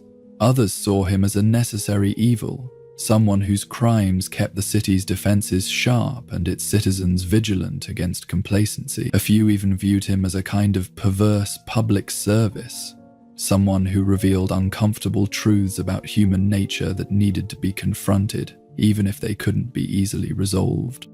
The Joker's awareness of his own evolution was perhaps the most disturbing aspect of his psychological development. Unlike other criminals who remained trapped in repetitive behavioral patterns, he seemed to possess a metacognitive awareness of his own adaptation process, an ability to observe and direct his own psychological changes with scientific detachment. He would sometimes comment on his own transformation during therapy sessions, describing his evolution as if he were studying himself from the outside, analyzing his responses to environmental pressures with the same intellectual curiosity he brought to understanding other people's psychological patterns. "I've been many things over the years," he told Dr. Patricia Michaels during a session in 2010. "Prankster, terrorist, philosopher, performance artist, force of nature. But the beautiful thing is, I don't have to choose which one is really me. I can be all of them, or none of them, or something entirely new that hasn't been invented yet. Identity is just another joke, Doctor. The punchline is that we think we need to be consistent when consistency is just another form of death. I evolve because evolution is the only honest response to a changing world. Everyone else pretends to be the same person they were yesterday, but I have the courage to become whoever I need to be today." This fluid approach to identity made traditional therapeutic interventions essentially impossible. How could psychiatrists treat someone whose personality was deliberately unstable, whose symptoms changed to stay ahead of diagnostic categories, whose madness was sophisticated enough to anticipate and counter their treatment strategies? The Joker had evolved beyond the reach of conventional psychology, becoming something that existed in the spaces between established categories, immune to standard forms of analysis and intervention. His influence on other criminals in Gotham's underworld demonstrated another aspect of his evolutionary success. Newcomers to the criminal scene would often attempt to copy his methods, adopting theatrical personas and chaotic methodologies without understanding the philosophical foundations that made them effective. But these imitators invariably failed because they were trying to replicate surface behaviors without grasping the underlying evolutionary pressures that had shaped them. The Joker's success wasn't based on his specific techniques, but on his ability to adapt those techniques in response to changing circumstances, to evolve new forms of chaos as quickly as society developed new forms of order to contain them. The emergence of digital media and global communication networks in the 21st century provided him with unprecedented opportunities for psychological experimentation. His crimes began to incorporate viral marketing techniques, social media manipulation, and crowdsourced chaos that turned ordinary citizens into unwitting participants in his elaborate jokes. He discovered that modern technology had created new vulnerabilities in human psychology, new ways for people to lose themselves in artificial realities, new forms of identity confusion that he could exploit and amplify. The Joker understood intuitively that the digital age had created a world where reality itself was becoming increasingly malleable, where the distinction between authentic and artificial experience was blurring, where people were voluntarily surrendering their autonomy to algorithmic systems that claimed to understand their desires better than they did. He positioned himself as the ultimate influencer, someone who could manipulate the influence systems themselves, turning the tools of modern control into instruments of liberation from control. But his evolution wasn't just technological or methodological, it was also spiritual and philosophical. Over the decades of his career, his understanding of chaos had deepened and become more sophisticated. What had begun as simple nihilism had evolved into a complex worldview that acknowledged both the absurdity and the beauty of existence, both the meaninglessness and the profound significance of individual choice in the face of cosmic indifference. The end, he had become something like a dark Buddha, someone who had achieved enlightenment about the nature of suffering and impermanence, but had chosen to use that enlightenment to teach others through shock and trauma, rather than through compassion and wisdom. As Gotham entered each new era of its development, from industrial city to post-industrial metropolis, to digital hub to global symbol, the Joker evolved alongside it, ensuring that he would always remain relevant to whatever new forms of social organization emerged. He was the permanent revolution, the eternal opposition, the force that prevented any system from becoming too comfortable with its own assumptions about how reality should work. In the deepest part of the night, as Gotham slept fitfully under the protection of its various guardians and the threat of its various predators, the Joker's evolutionary success represented something profound about the nature of chaos itself. He had proven that destruction could be creative, that madness could be adapted, that laughter could be revolutionary. He had become not just a criminal or a villain, but a force of nature, as permanent and necessary as entropy itself, ensuring that no order would ever be final. No system would ever be complete. No truth would ever be allowed to become too comfortable with its own certainty. His evolution continues even now, adapting to whatever new challenges and opportunities the future might bring, ready to become whatever form of chaos is needed to balance whatever form of order emerges. He is evolution without end, adaptation without limit, change given human form and turned loose in a world that would prefer to believe in the possibility of permanent solutions to temporary problems. The laughter that began in the chemical-stained waters of Ace Chemicals didn't remain contained within the borders of Gotham City, though its creators and their chroniclers might have wished it would. Like ripples spreading from a stone dropped into still water, the Joker's influence extended far beyond his original domain, seeping into the collective consciousness of a culture hungry for symbols that could express its deepest anxieties about order, chaos, meaning, and the price of civilization itself. In the decades following his first appearance in comic books, the Joker evolved from simple villain to cultural archetype, joining the pantheon of mythological figures that human societies create to embody their most fundamental concerns about the nature of existence. He became the modern incarnation of the trickster god, the wise fool, the sacred clown whose jokes revealed truths too uncomfortable for ordinary discourse, whose laughter opened windows into aspects of reality that rational thought preferred to keep shuttered. Academic institutions that might have been expected to dismiss him as mere popular entertainment instead found themselves drawn into serious analysis of what he represented. Courses in psychology, philosophy, literature, and cultural studies began incorporating the Joker into their curricula, not as a curiosity, but as a legitimate subject for scholarly investigation. Graduate students wrote dissertations on his role in contemporary mythology, his function as a pressure valve for social tensions, his embodiment of postmodern concerns about identity and authenticity.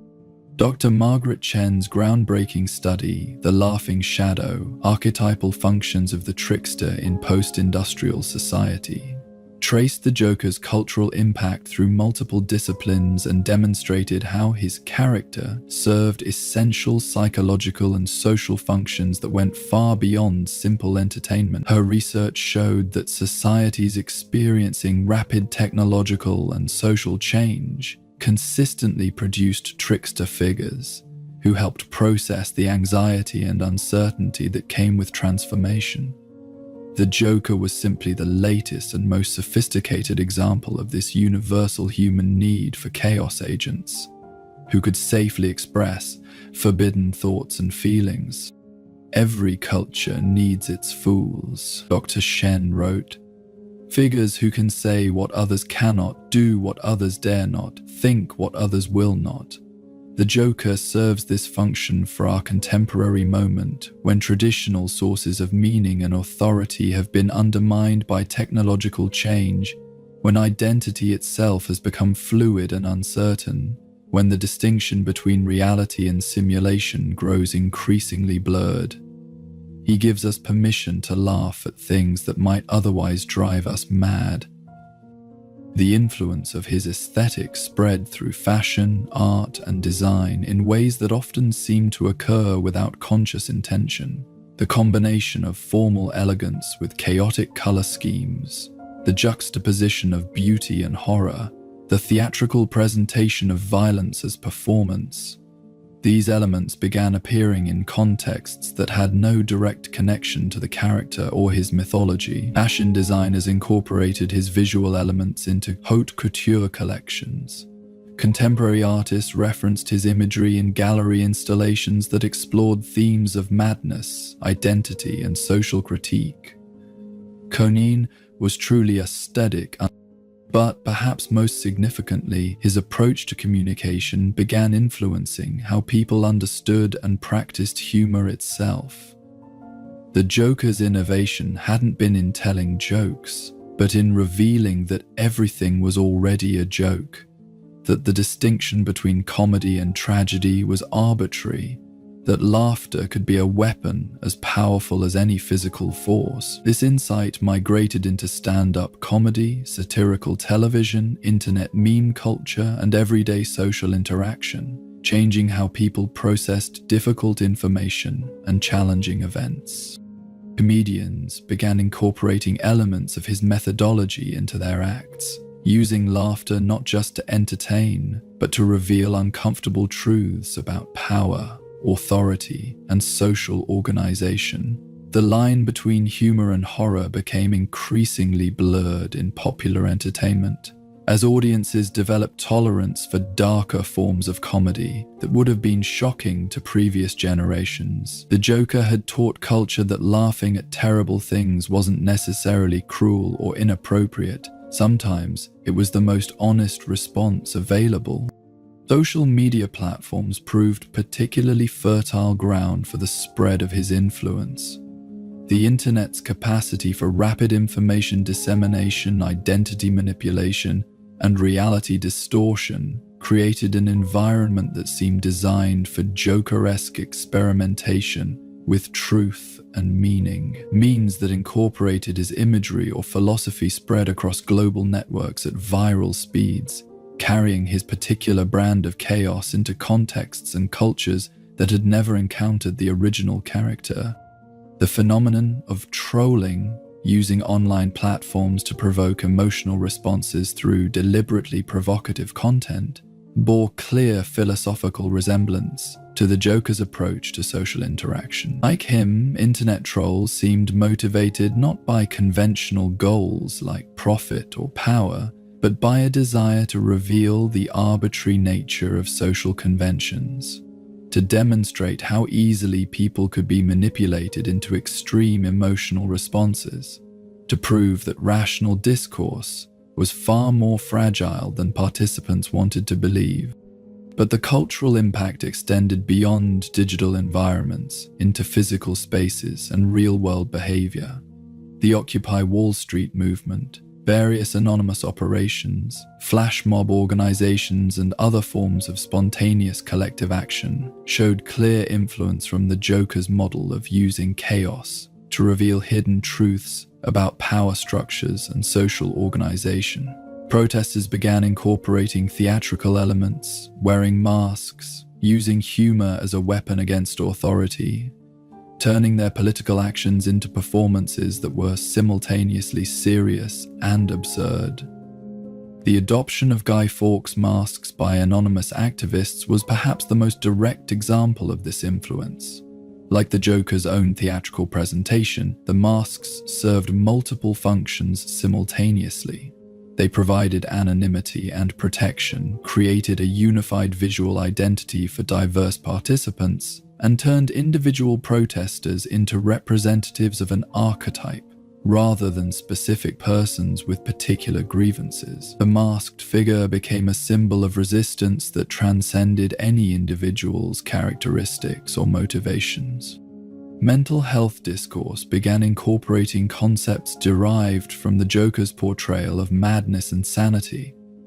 His suggestion that insanity might sometimes be a superior response to an insane world resonated with people struggling with psychological distress in societies that often seemed designed to produce anxiety, depression, and alienation. The idea that madness could be a form of clarity rather than confusion offered alternative frameworks for understanding mental illness that challenged traditional medical models. This wasn't necessarily a positive development. Some individuals suffering from serious psychological conditions began identifying with the Joker in ways that made treatment more difficult, seeing their symptoms as signs of superior insight rather than indications that they needed professional help. Mental health professionals reported increased difficulty in treating patients who had internalized the Joker's philosophy about the arbitrary nature of sanity and the validity of chaotic responses to social pressure. The character's influence on political discourse proved equally complex and troubling. His model of using theatrical presentations of chaos to critique established authority appealed to both progressive activists seeking to challenge corporate power and reactionary movements attempting to undermine democratic institutions. The Joker's methodology was politically neutral, applicable to any ideological position that wanted to present itself as more honest and authentic than mainstream alternatives. Politicians across the ideological spectrum began incorporating elements of his approach into their public presentations. The use of deliberately provocative statements to dominate news cycles, the treatment of serious policy issues as opportunities for performance art, the appeal to audiences' sense that everything was corrupt and ridiculous. These tactics became increasingly common in democratic societies worldwide. The boundary between political leadership and entertainment collapsed as officials learned to use chaos as a tool for maintaining attention and avoiding substantive accountability. Educational institutions found themselves grappling with students who had internalized the Joker's critique of authority and institutional knowledge. Traditional pedagogical approaches that relied on respect for expertise and established curricula became less effective, with learners who had been taught to question the foundations of all knowledge claims, to see academic disciplines as arbitrary constructions rather than reliable guides to understanding reality. Teachers reported increased difficulty in establishing classroom authority when students treated educational content as just another form of performance that could be criticized, mocked, or ignored based on its entertainment value rather than its accuracy or usefulness.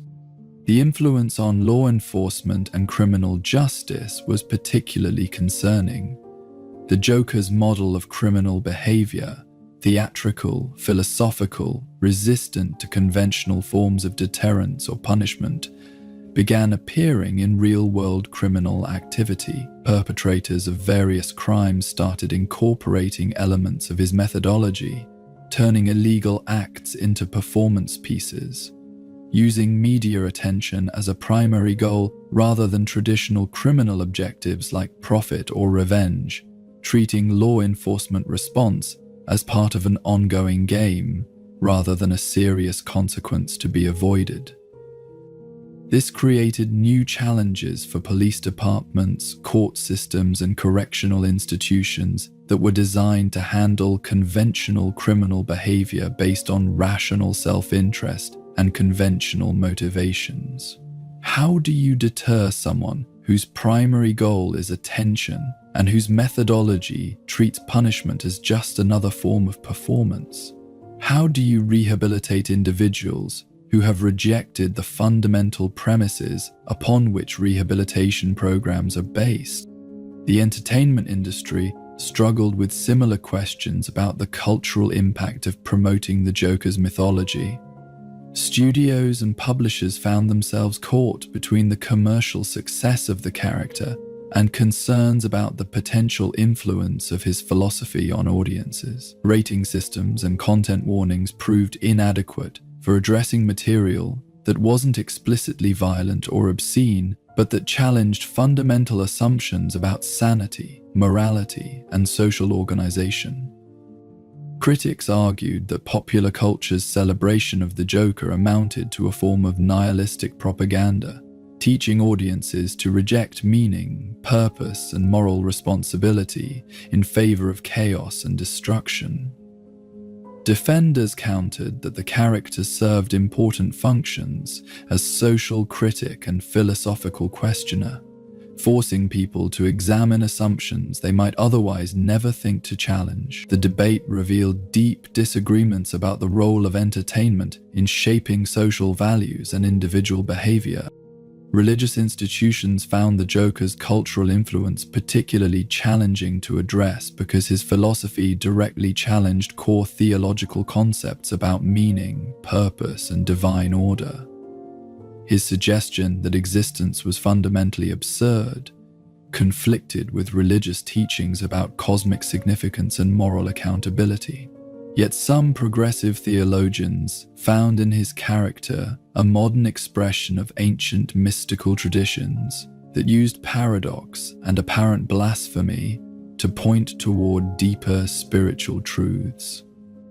The Joker's impact on global culture transcended national and linguistic boundaries, appearing in contexts far removed from his American comic book origins. Artists in Japan incorporated elements of his aesthetic into manga and anime that explored themes of identity and social pressure. European filmmakers created art house interpretations of his mythology that emphasized philosophical rather than commercial elements. Musicians worldwide began referencing his imagery and ideas in songs that dealt with alienation, authenticity, and resistance to conformity. But perhaps the most profound cultural impact was his influence on how people understood the relationship between individual psychology and social organization. The Joker had demonstrated that a single person's refusal to participate in collective fiction could threaten the stability of entire communities. His example suggested that social order was far more fragile than most people realized, dependent on universal agreement to maintain shared illusions about meaning and value that could be shattered by anyone brave or crazy enough to speak obvious truths out loud. This insight migrated into academic fields, artistic movements, political organizations, and everyday social interactions, changing how people thought about conformity, authority, and the price of authenticity. The Joker had become more than a character. He had become a cultural meme in the deepest sense, a unit of information that replicated itself across different contexts while maintaining its essential characteristics and functions. As sleep draws near, let this exploration of the Joker's cultural influence settle into your consciousness like gentle rain on fertile ground. His impact on our collective imagination reveals something profound about the human need for figures who can safely express our darkest thoughts and deepest fears. In the safety of your bed, far from the chaos of cultural transformation and social upheaval, these influences become just another story, another dream drifting through the landscape of rest. The Joker's laughter may echo through our culture, but it need not disturb your peaceful slumber. In the mythology of Gotham City, where legends are born from trauma and heroes emerge from the deepest darkness, no relationship has proven more complex, more enduring, or more fundamentally important than the eternal dance between Batman and the Joker. Theirs is not simply a conflict between good and evil, order and chaos, sanity and madness. Though it encompasses all of these dichotomies, it is something far more profound and disturbing. A psychological symbiosis so complete that neither participant can fully exist without the other. A codependency dressed up as eternal conflict. A love story written in the language of violence and philosophical argument. From their very first encounter in that chemical processing plant so many years ago, both combatants understood instinctively that they had found something rare and precious in each other, not just an opponent, but a completion, a missing piece of their own psychological puzzle that could only be provided by someone who understood them at the deepest possible level. Batman needed the Joker to justify his extreme methods and obsessive dedication to crime fighting. The Joker needed Batman to give his chaos meaning and purpose, to serve as the perfect audience for his ongoing performance about the absurdity of existence. The dynamic that developed between them transcended normal criminal law enforcement relationships because both participants were operating outside normal parameters of human behavior. Batman had chosen to become a symbol rather than remain a person, transforming his trauma into a mission that consumed everything else about his identity. The Joker had undergone a similar transformation in the opposite direction, abandoning conventional identity entirely in favor of becoming chaos incarnate, madness given human form, and turned loose upon the world. Their encounters became a form of theological debate conducted through violence and elaborate psychological games. Each confrontation was simultaneously a battle and a conversation, a physical conflict and a philosophical argument, an attempt to defeat the other and an exploration of the ideas that divided them. They were theses and antitheses locked in eternal dialectical struggle, each generating new understanding through their opposition, while never quite achieving synthesis. Batman represented the faith that order could be imposed upon chaos, that individual action could make a meaningful difference in an indifferent universe, that justice was something worth pursuing, even when its achievement seemed impossible. His every choice affirmed the belief that human life had inherent value, that suffering could be prevented or at least minimized through sufficient dedication and skill, that the forces of darkness could be held at bay through moral courage and technological innovation. The Joker represented the opposing philosophy that chaos was existence's fundamental condition, that attempts to impose order were doomed to failure, that justice was a comforting illusion that distracted people from the uncomfortable truth about reality's arbitrary cruelty. His crimes were designed to demonstrate these principles, to reveal the fragility of civilization and the meaninglessness of individual suffering in the face of cosmic indifference. But what made their relationship so psychologically complex was that each recognized elements of truth in the other's worldview. Batman understood that the universe was indeed chaotic and often cruel, that his efforts to protect people were ultimately futile given everyone's inevitable mortality, that his mission was based more on psychological need than rational analysis of what was possible or effective. The Joker understood that individual choices did matter within their limited contexts, that some forms of order were genuinely preferable to chaos, that his own philosophy was as much a coping mechanism for trauma as Batman's heroic crusade. This mutual recognition created a strange form of respect that often horrified outside observers.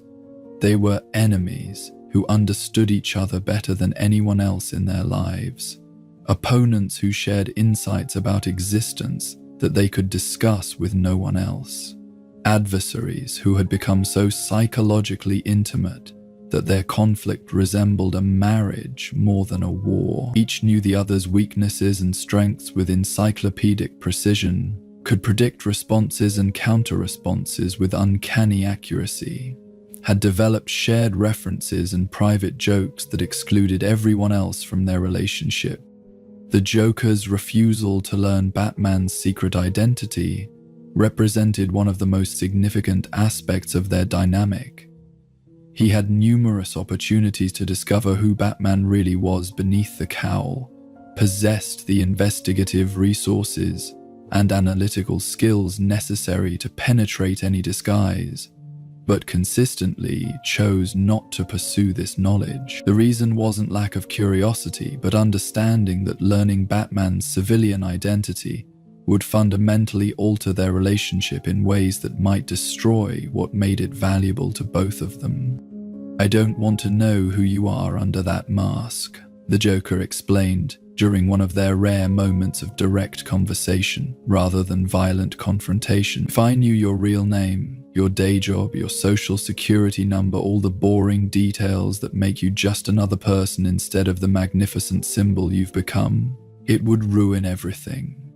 You'd stop being Batman and start being just some rich guy with psychological problems and an expensive hobby. Where's the fun in that? Where's the meaning?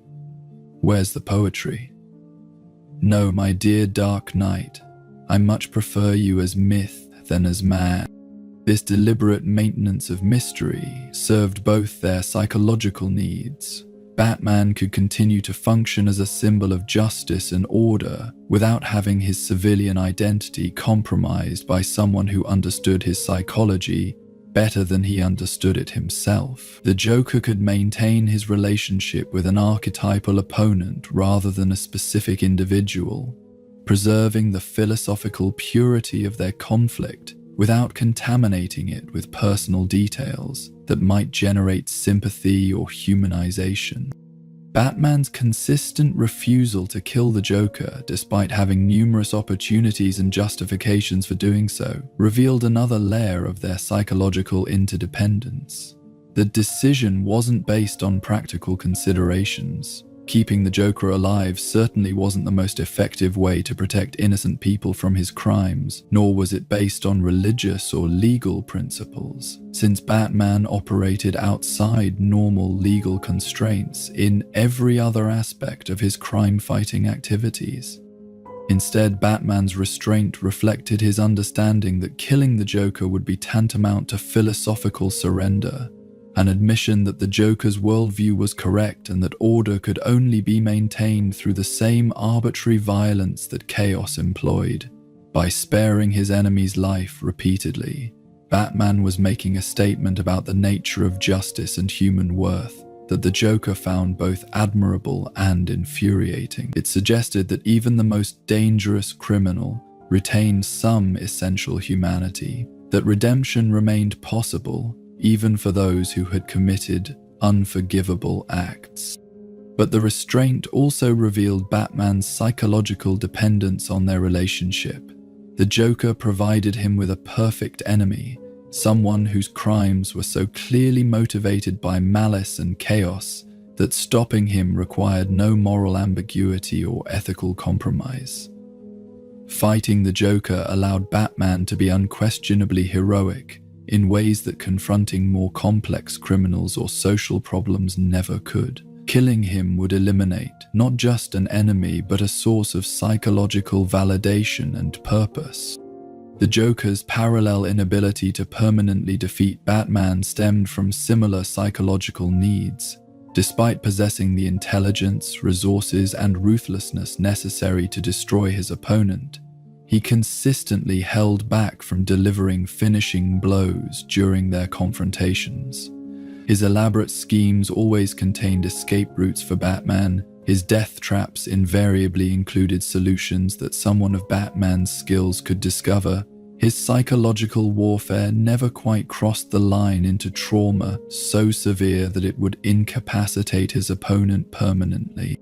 This restraint wasn't mercy or affection in any conventional sense, but recognition that Batman's destruction would eliminate the Joker's primary source of meaning and purpose.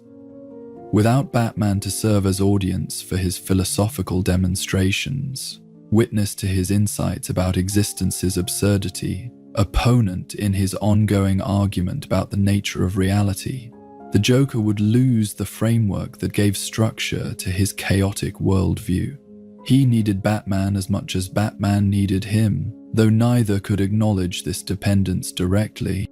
Their relationship evolved over the years, developing new dimensions of complexity, as both participants aged and changed while maintaining their essential dynamic.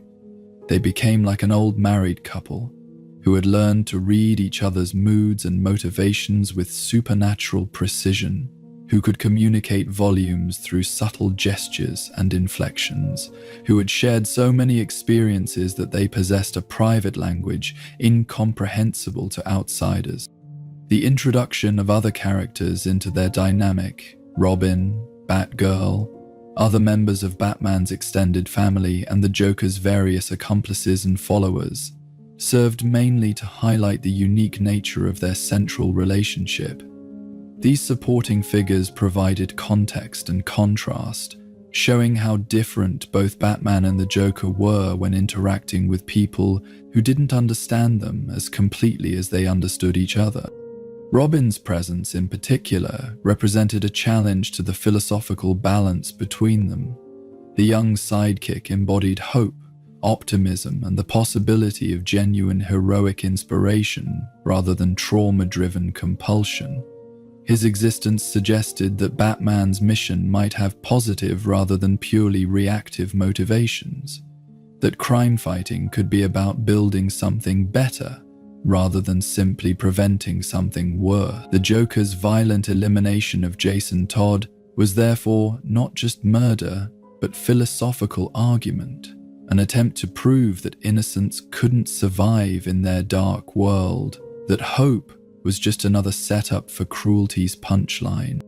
But even this seemingly definitive victory became complicated over time, as Jason's eventual resurrection and transformation into the Red Hood demonstrated that death itself wasn't permanent in their mythological universe, that even the Joker's most devastating crimes could be undone or transformed into opportunities for new forms of heroism and redemption. The killing that should have proven the Joker's thesis about meaninglessness instead became evidence for Batman's belief in the possibility of renewal and second chances. Their confrontations in Arkham Asylum took on particularly intimate qualities, because the institution stripped away many of the external elements that normally characterized their relationship.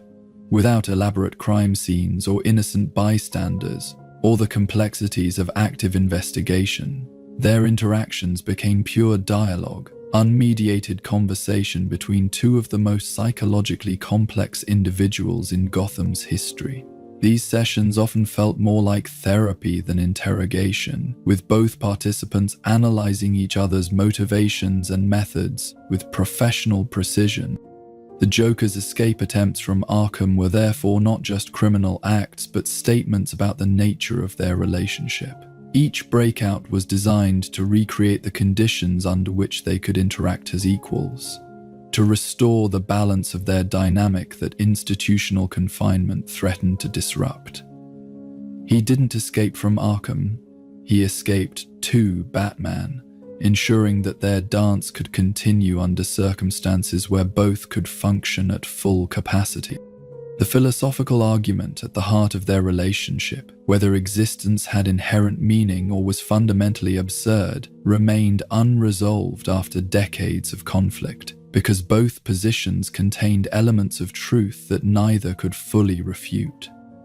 Batman's heroism was real and meaningful within its limited context, but it couldn't address the larger questions about mortality and cosmic indifference that motivated the Joker's nihilism. The Joker's insights about the arbitrary nature of social order and the inevitability of suffering were accurate, but they didn't negate the genuine value of individual compassion and moral courage that Batman represented.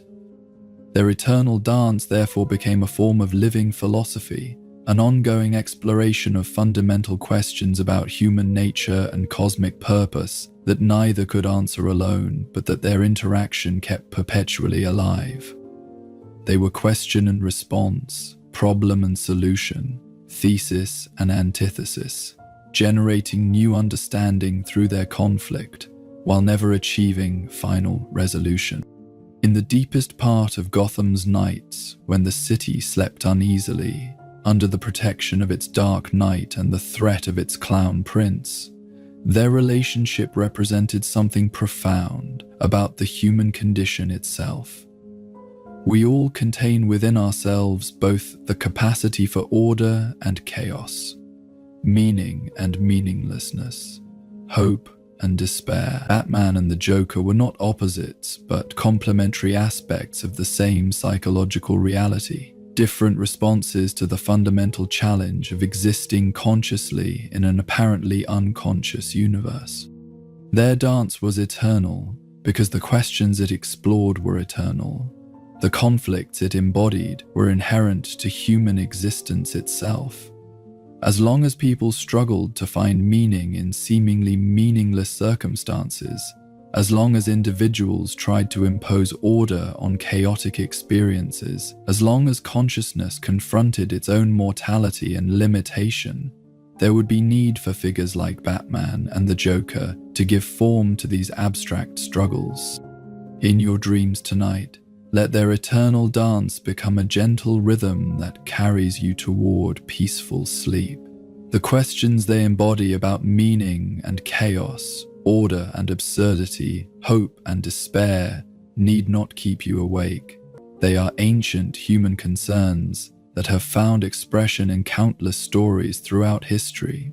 Batman and the Joker are simply the latest incarnation of mythologies that help us process the fundamental challenges of being conscious, moral beings in a complex and often incomprehensible world. Rest now, knowing that their dance continues in the realm of stories and symbols, where it can explore these eternal questions without disturbing your well-earned peace. As the shadows lengthen over Gotham and our journey through the Joker's mythology draws toward its close, we must confront the most unsettling aspect of his story, that it may never truly end. Unlike heroes who achieve their goals and ride off into sunsets, unlike villains who are defeated and forgotten, the Joker exists in a state of eternal recurrence, constantly dying and being reborn, constantly defeated and constantly returning, a figure whose very nature makes permanent resolution impossible. His legacy extends far beyond the specific crimes he has committed or the particular trauma he has inflicted upon Gotham's citizens. He has become something more fundamental and more permanent than any individual criminal could ever be. He has become an archetype, a symbol, a representation of forces that exist within every human consciousness and every human society. The questions he raises about sanity and madness, meaning and absurdity, order and chaos, are not puzzles that can be solved, but permanent features of the human condition that must be continuously negotiated and renegotiated by each generation. The children who grow up in Gotham, hearing stories about the clown prince of crime, absorb more than just cautionary tales about the dangers that lurk in their city's shadows. They learn that reality is more fragile than it appears, that the adults who claim to have everything under control are just as confused and frightened as children themselves, that laughter can be a weapon as powerful as any gun or knife. These lessons shape how they understand the world, how they approach problems, how they relate to authority and convention, and the comfortable illusions that make normal life possible. Some of these children will grow up to become his followers, drawn to the liberation he promises from social expectations and moral constraints.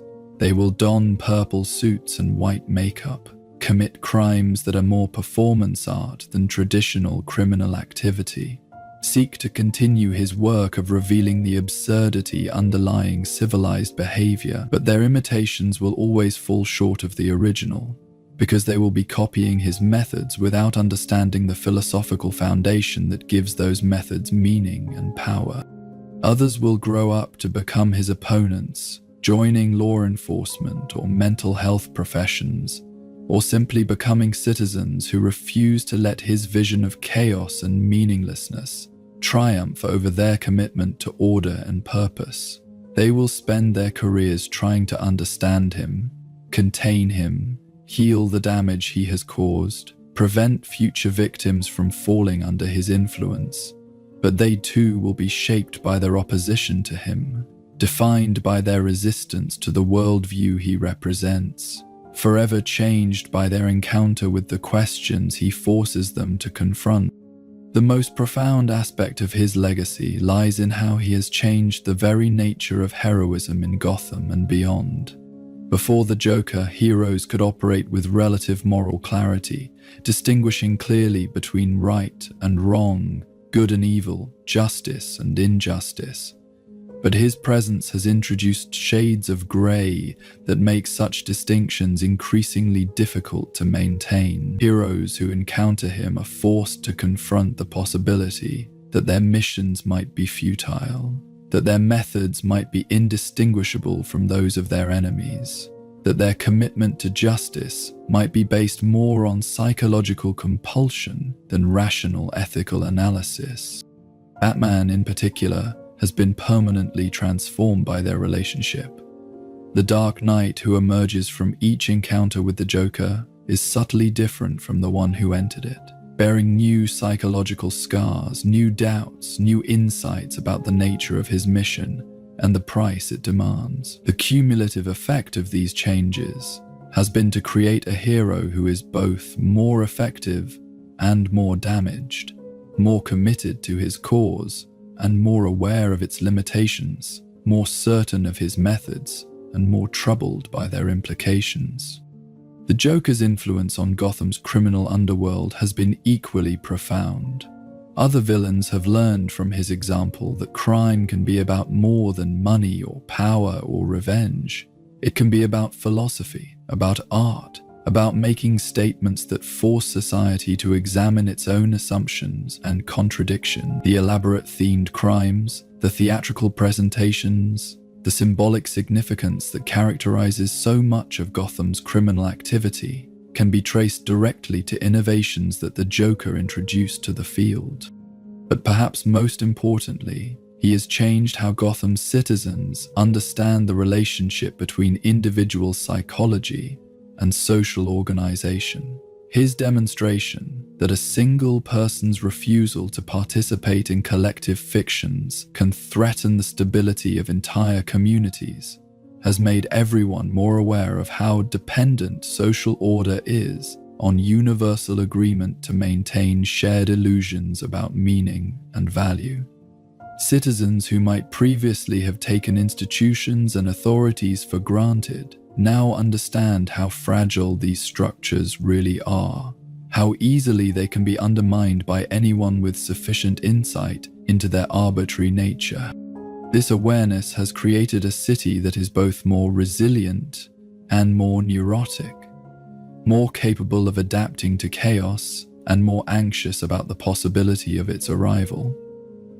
Gothamites have learned to live with uncertainty as a permanent condition, to find stability in instability, to maintain hope in the face of evidence that hope might be irrational. They have become philosophers without knowing it, grappling daily with questions about existence and meaning that academic specialists spend lifetimes trying to understand. The psychological profiles compiled by generations of psychiatrists and criminal analysts reveal the impossibility of truly comprehending what the Joker represents.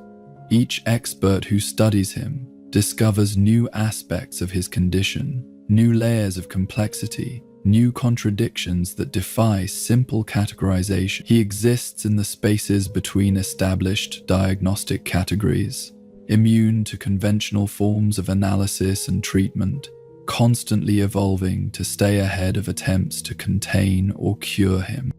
Dr. Sarah Chen, who served as Arkham's chief researcher for 15 years before retiring to write a comprehensive study of the Joker's psychological impact, concluded that he might not be insane in any traditional clinical sense, but might instead represent a form of hypersanity that was too honest about reality's nature for most people to bear.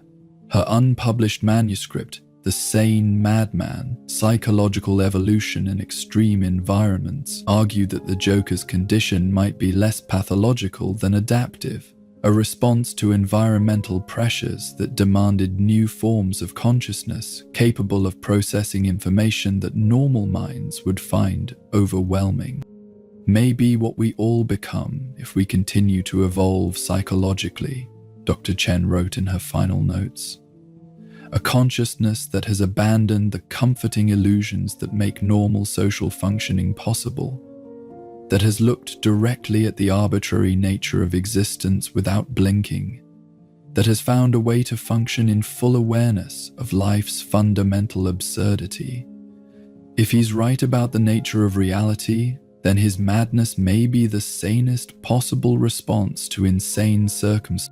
This possibility that the Joker might be evolution rather than devolution, advancement rather than regression, clarity rather than confusion, represents his most disturbing legacy. If he is correct about the arbitrary nature of social order, the meaninglessness of individual existence, the absurdity of attempts to impose rational structure on chaotic experience, then his laughter becomes not the symptom of madness, but the sound of someone who has achieved perfect understanding of the human condition. The stories told about him have themselves become part of his legacy, spreading his influence far beyond the boundaries of Gotham into cultures and contexts that have never directly encountered him. Each retelling adds new elements to his mythology, while preserving the essential characteristics that make him recognizable across different media and historical periods. He has become a meme in the deepest sense, a unit of cultural information that replicates itself while adapting to new environments, ensuring its own survival through constant mutation and evolution.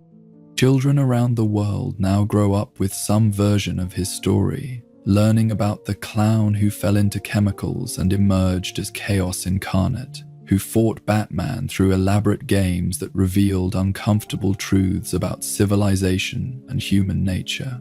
These stories shape how they understand the relationship between individual psychology and social organization, between meaning and meaninglessness, between the forces of order and the attractions of chaos.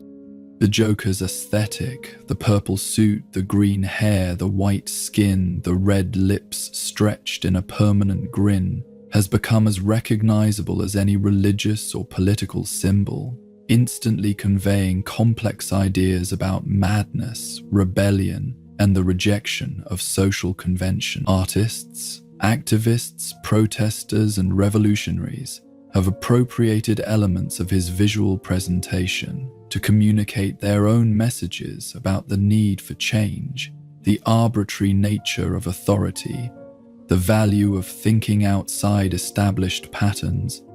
But the most enduring aspect of his legacy may be the questions he has forced into public consciousness about the nature of sanity itself.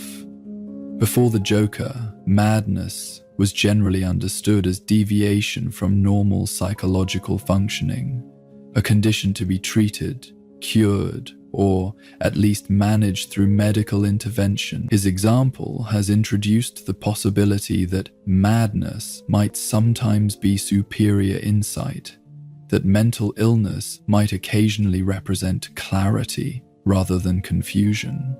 that the line between sanity and insanity might be determined more by social consensus than objective psychological criteria.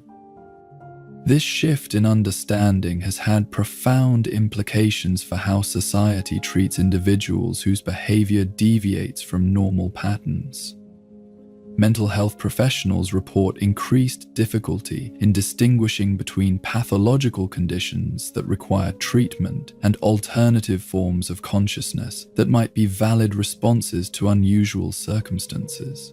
The Joker's philosophy that sanity is just another form of madness, that normal behavior is often the most irrational response to irrational situations, has infected therapeutic discourse in ways that complicate traditional approaches to psychological healing.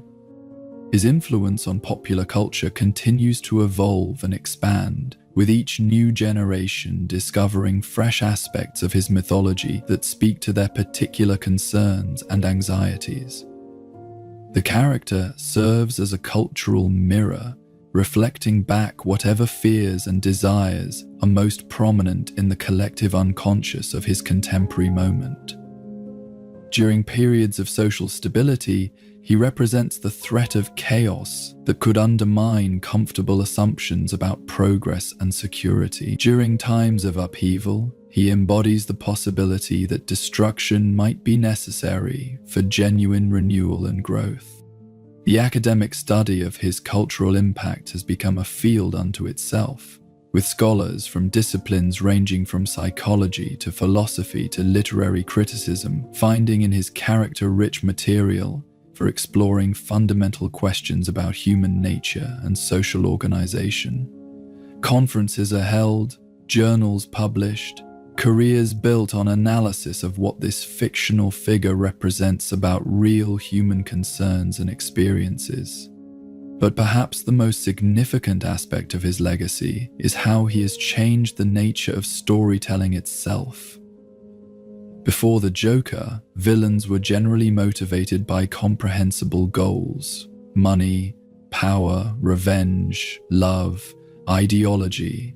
They could be understood, predicted, and ultimately defeated through superior force or cleverness. The Joker introduced the concept of the unmotivated antagonist, the enemy who acts not from desire but from philosophy, who cannot be reasoned with or appeased, because his goals are not practical but existential.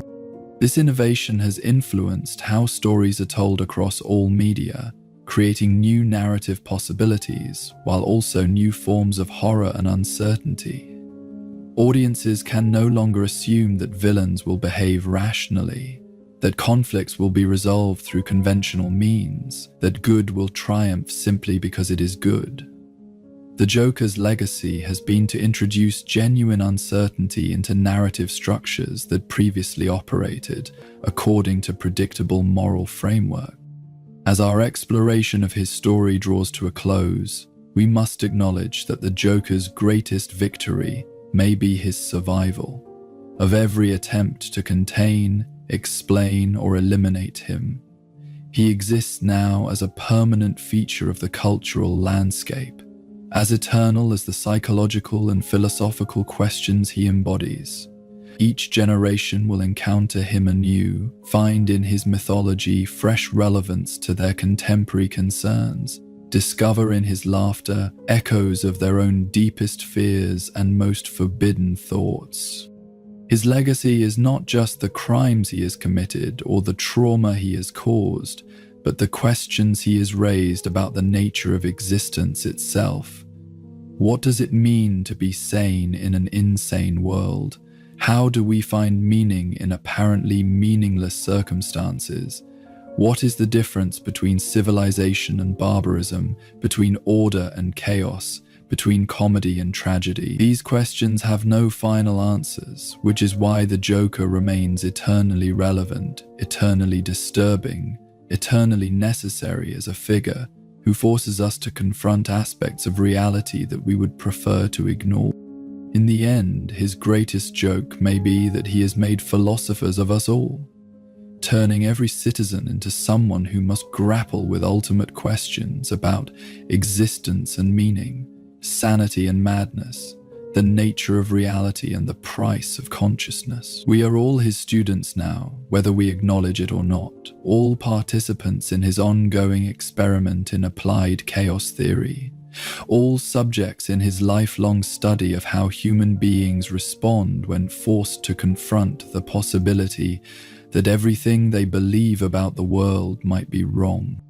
The laughter that began in those chemical-stained waters has become eternal, echoing through generations of stories and dreams, nightmares and revelations. It is the sound of someone who has seen too much truth to ever be comfortable with comfortable illusions again. The voice of chaos reminding order that its victory is always temporary. The whisper of madness suggesting that sanity might be just another joke waiting for its punchline. As you drift towards sleep, let this exploration of the Joker's legacy settle into your dreams not as nightmare, but as reminder of the complex questions that consciousness must grapple with in any age. His story is our story. His questions are questions, his laughter an echo of our own recognition that existence is simultaneously tragic and comic, meaningful and absurd, beautiful and terrible, beyond our capacity to fully comprehend. Rest now in the knowledge that stories like his exist not to frighten us, but to help us process fears and uncertainties that are part of the human condition. In dreams, even the most disturbing tales can become gentle. Even the darkest characters can serve as guides through the landscapes of sleep. The Joker's eternal laughter becomes just another sound in the symphony of night, no more threatening than wind through trees or rain against windows, carrying you peacefully toward the renewal that morning always brings. Sleep well, knowing that whatever truths his mythology reveals about chaos and meaning, order and madness, you remain safe in the sanctuary of your own consciousness, protected by the very humanity that his philosophy questions but cannot ultimately destroy. The eternal Joker lives on in stories and symbols where he can continue to explore life's deepest mysteries without disturbing the peace of those wise enough to let his questions remain questions, his jokes remain jokes, his chaos remain safely contained within the boundaries of imagination and dream. Good night. May your dreams be filled with gentler laughter than his, sweeter chaos than he could ever imagine, and the kind of meaning that needs no justification beyond its own peaceful existence. The story is complete, the night is deep, and you are free to rest in whatever truth brings you comfort and peace. Sweet dreams, and remember, sometimes the most profound questions are best answered not with words, but with the quiet wisdom of sleep itself.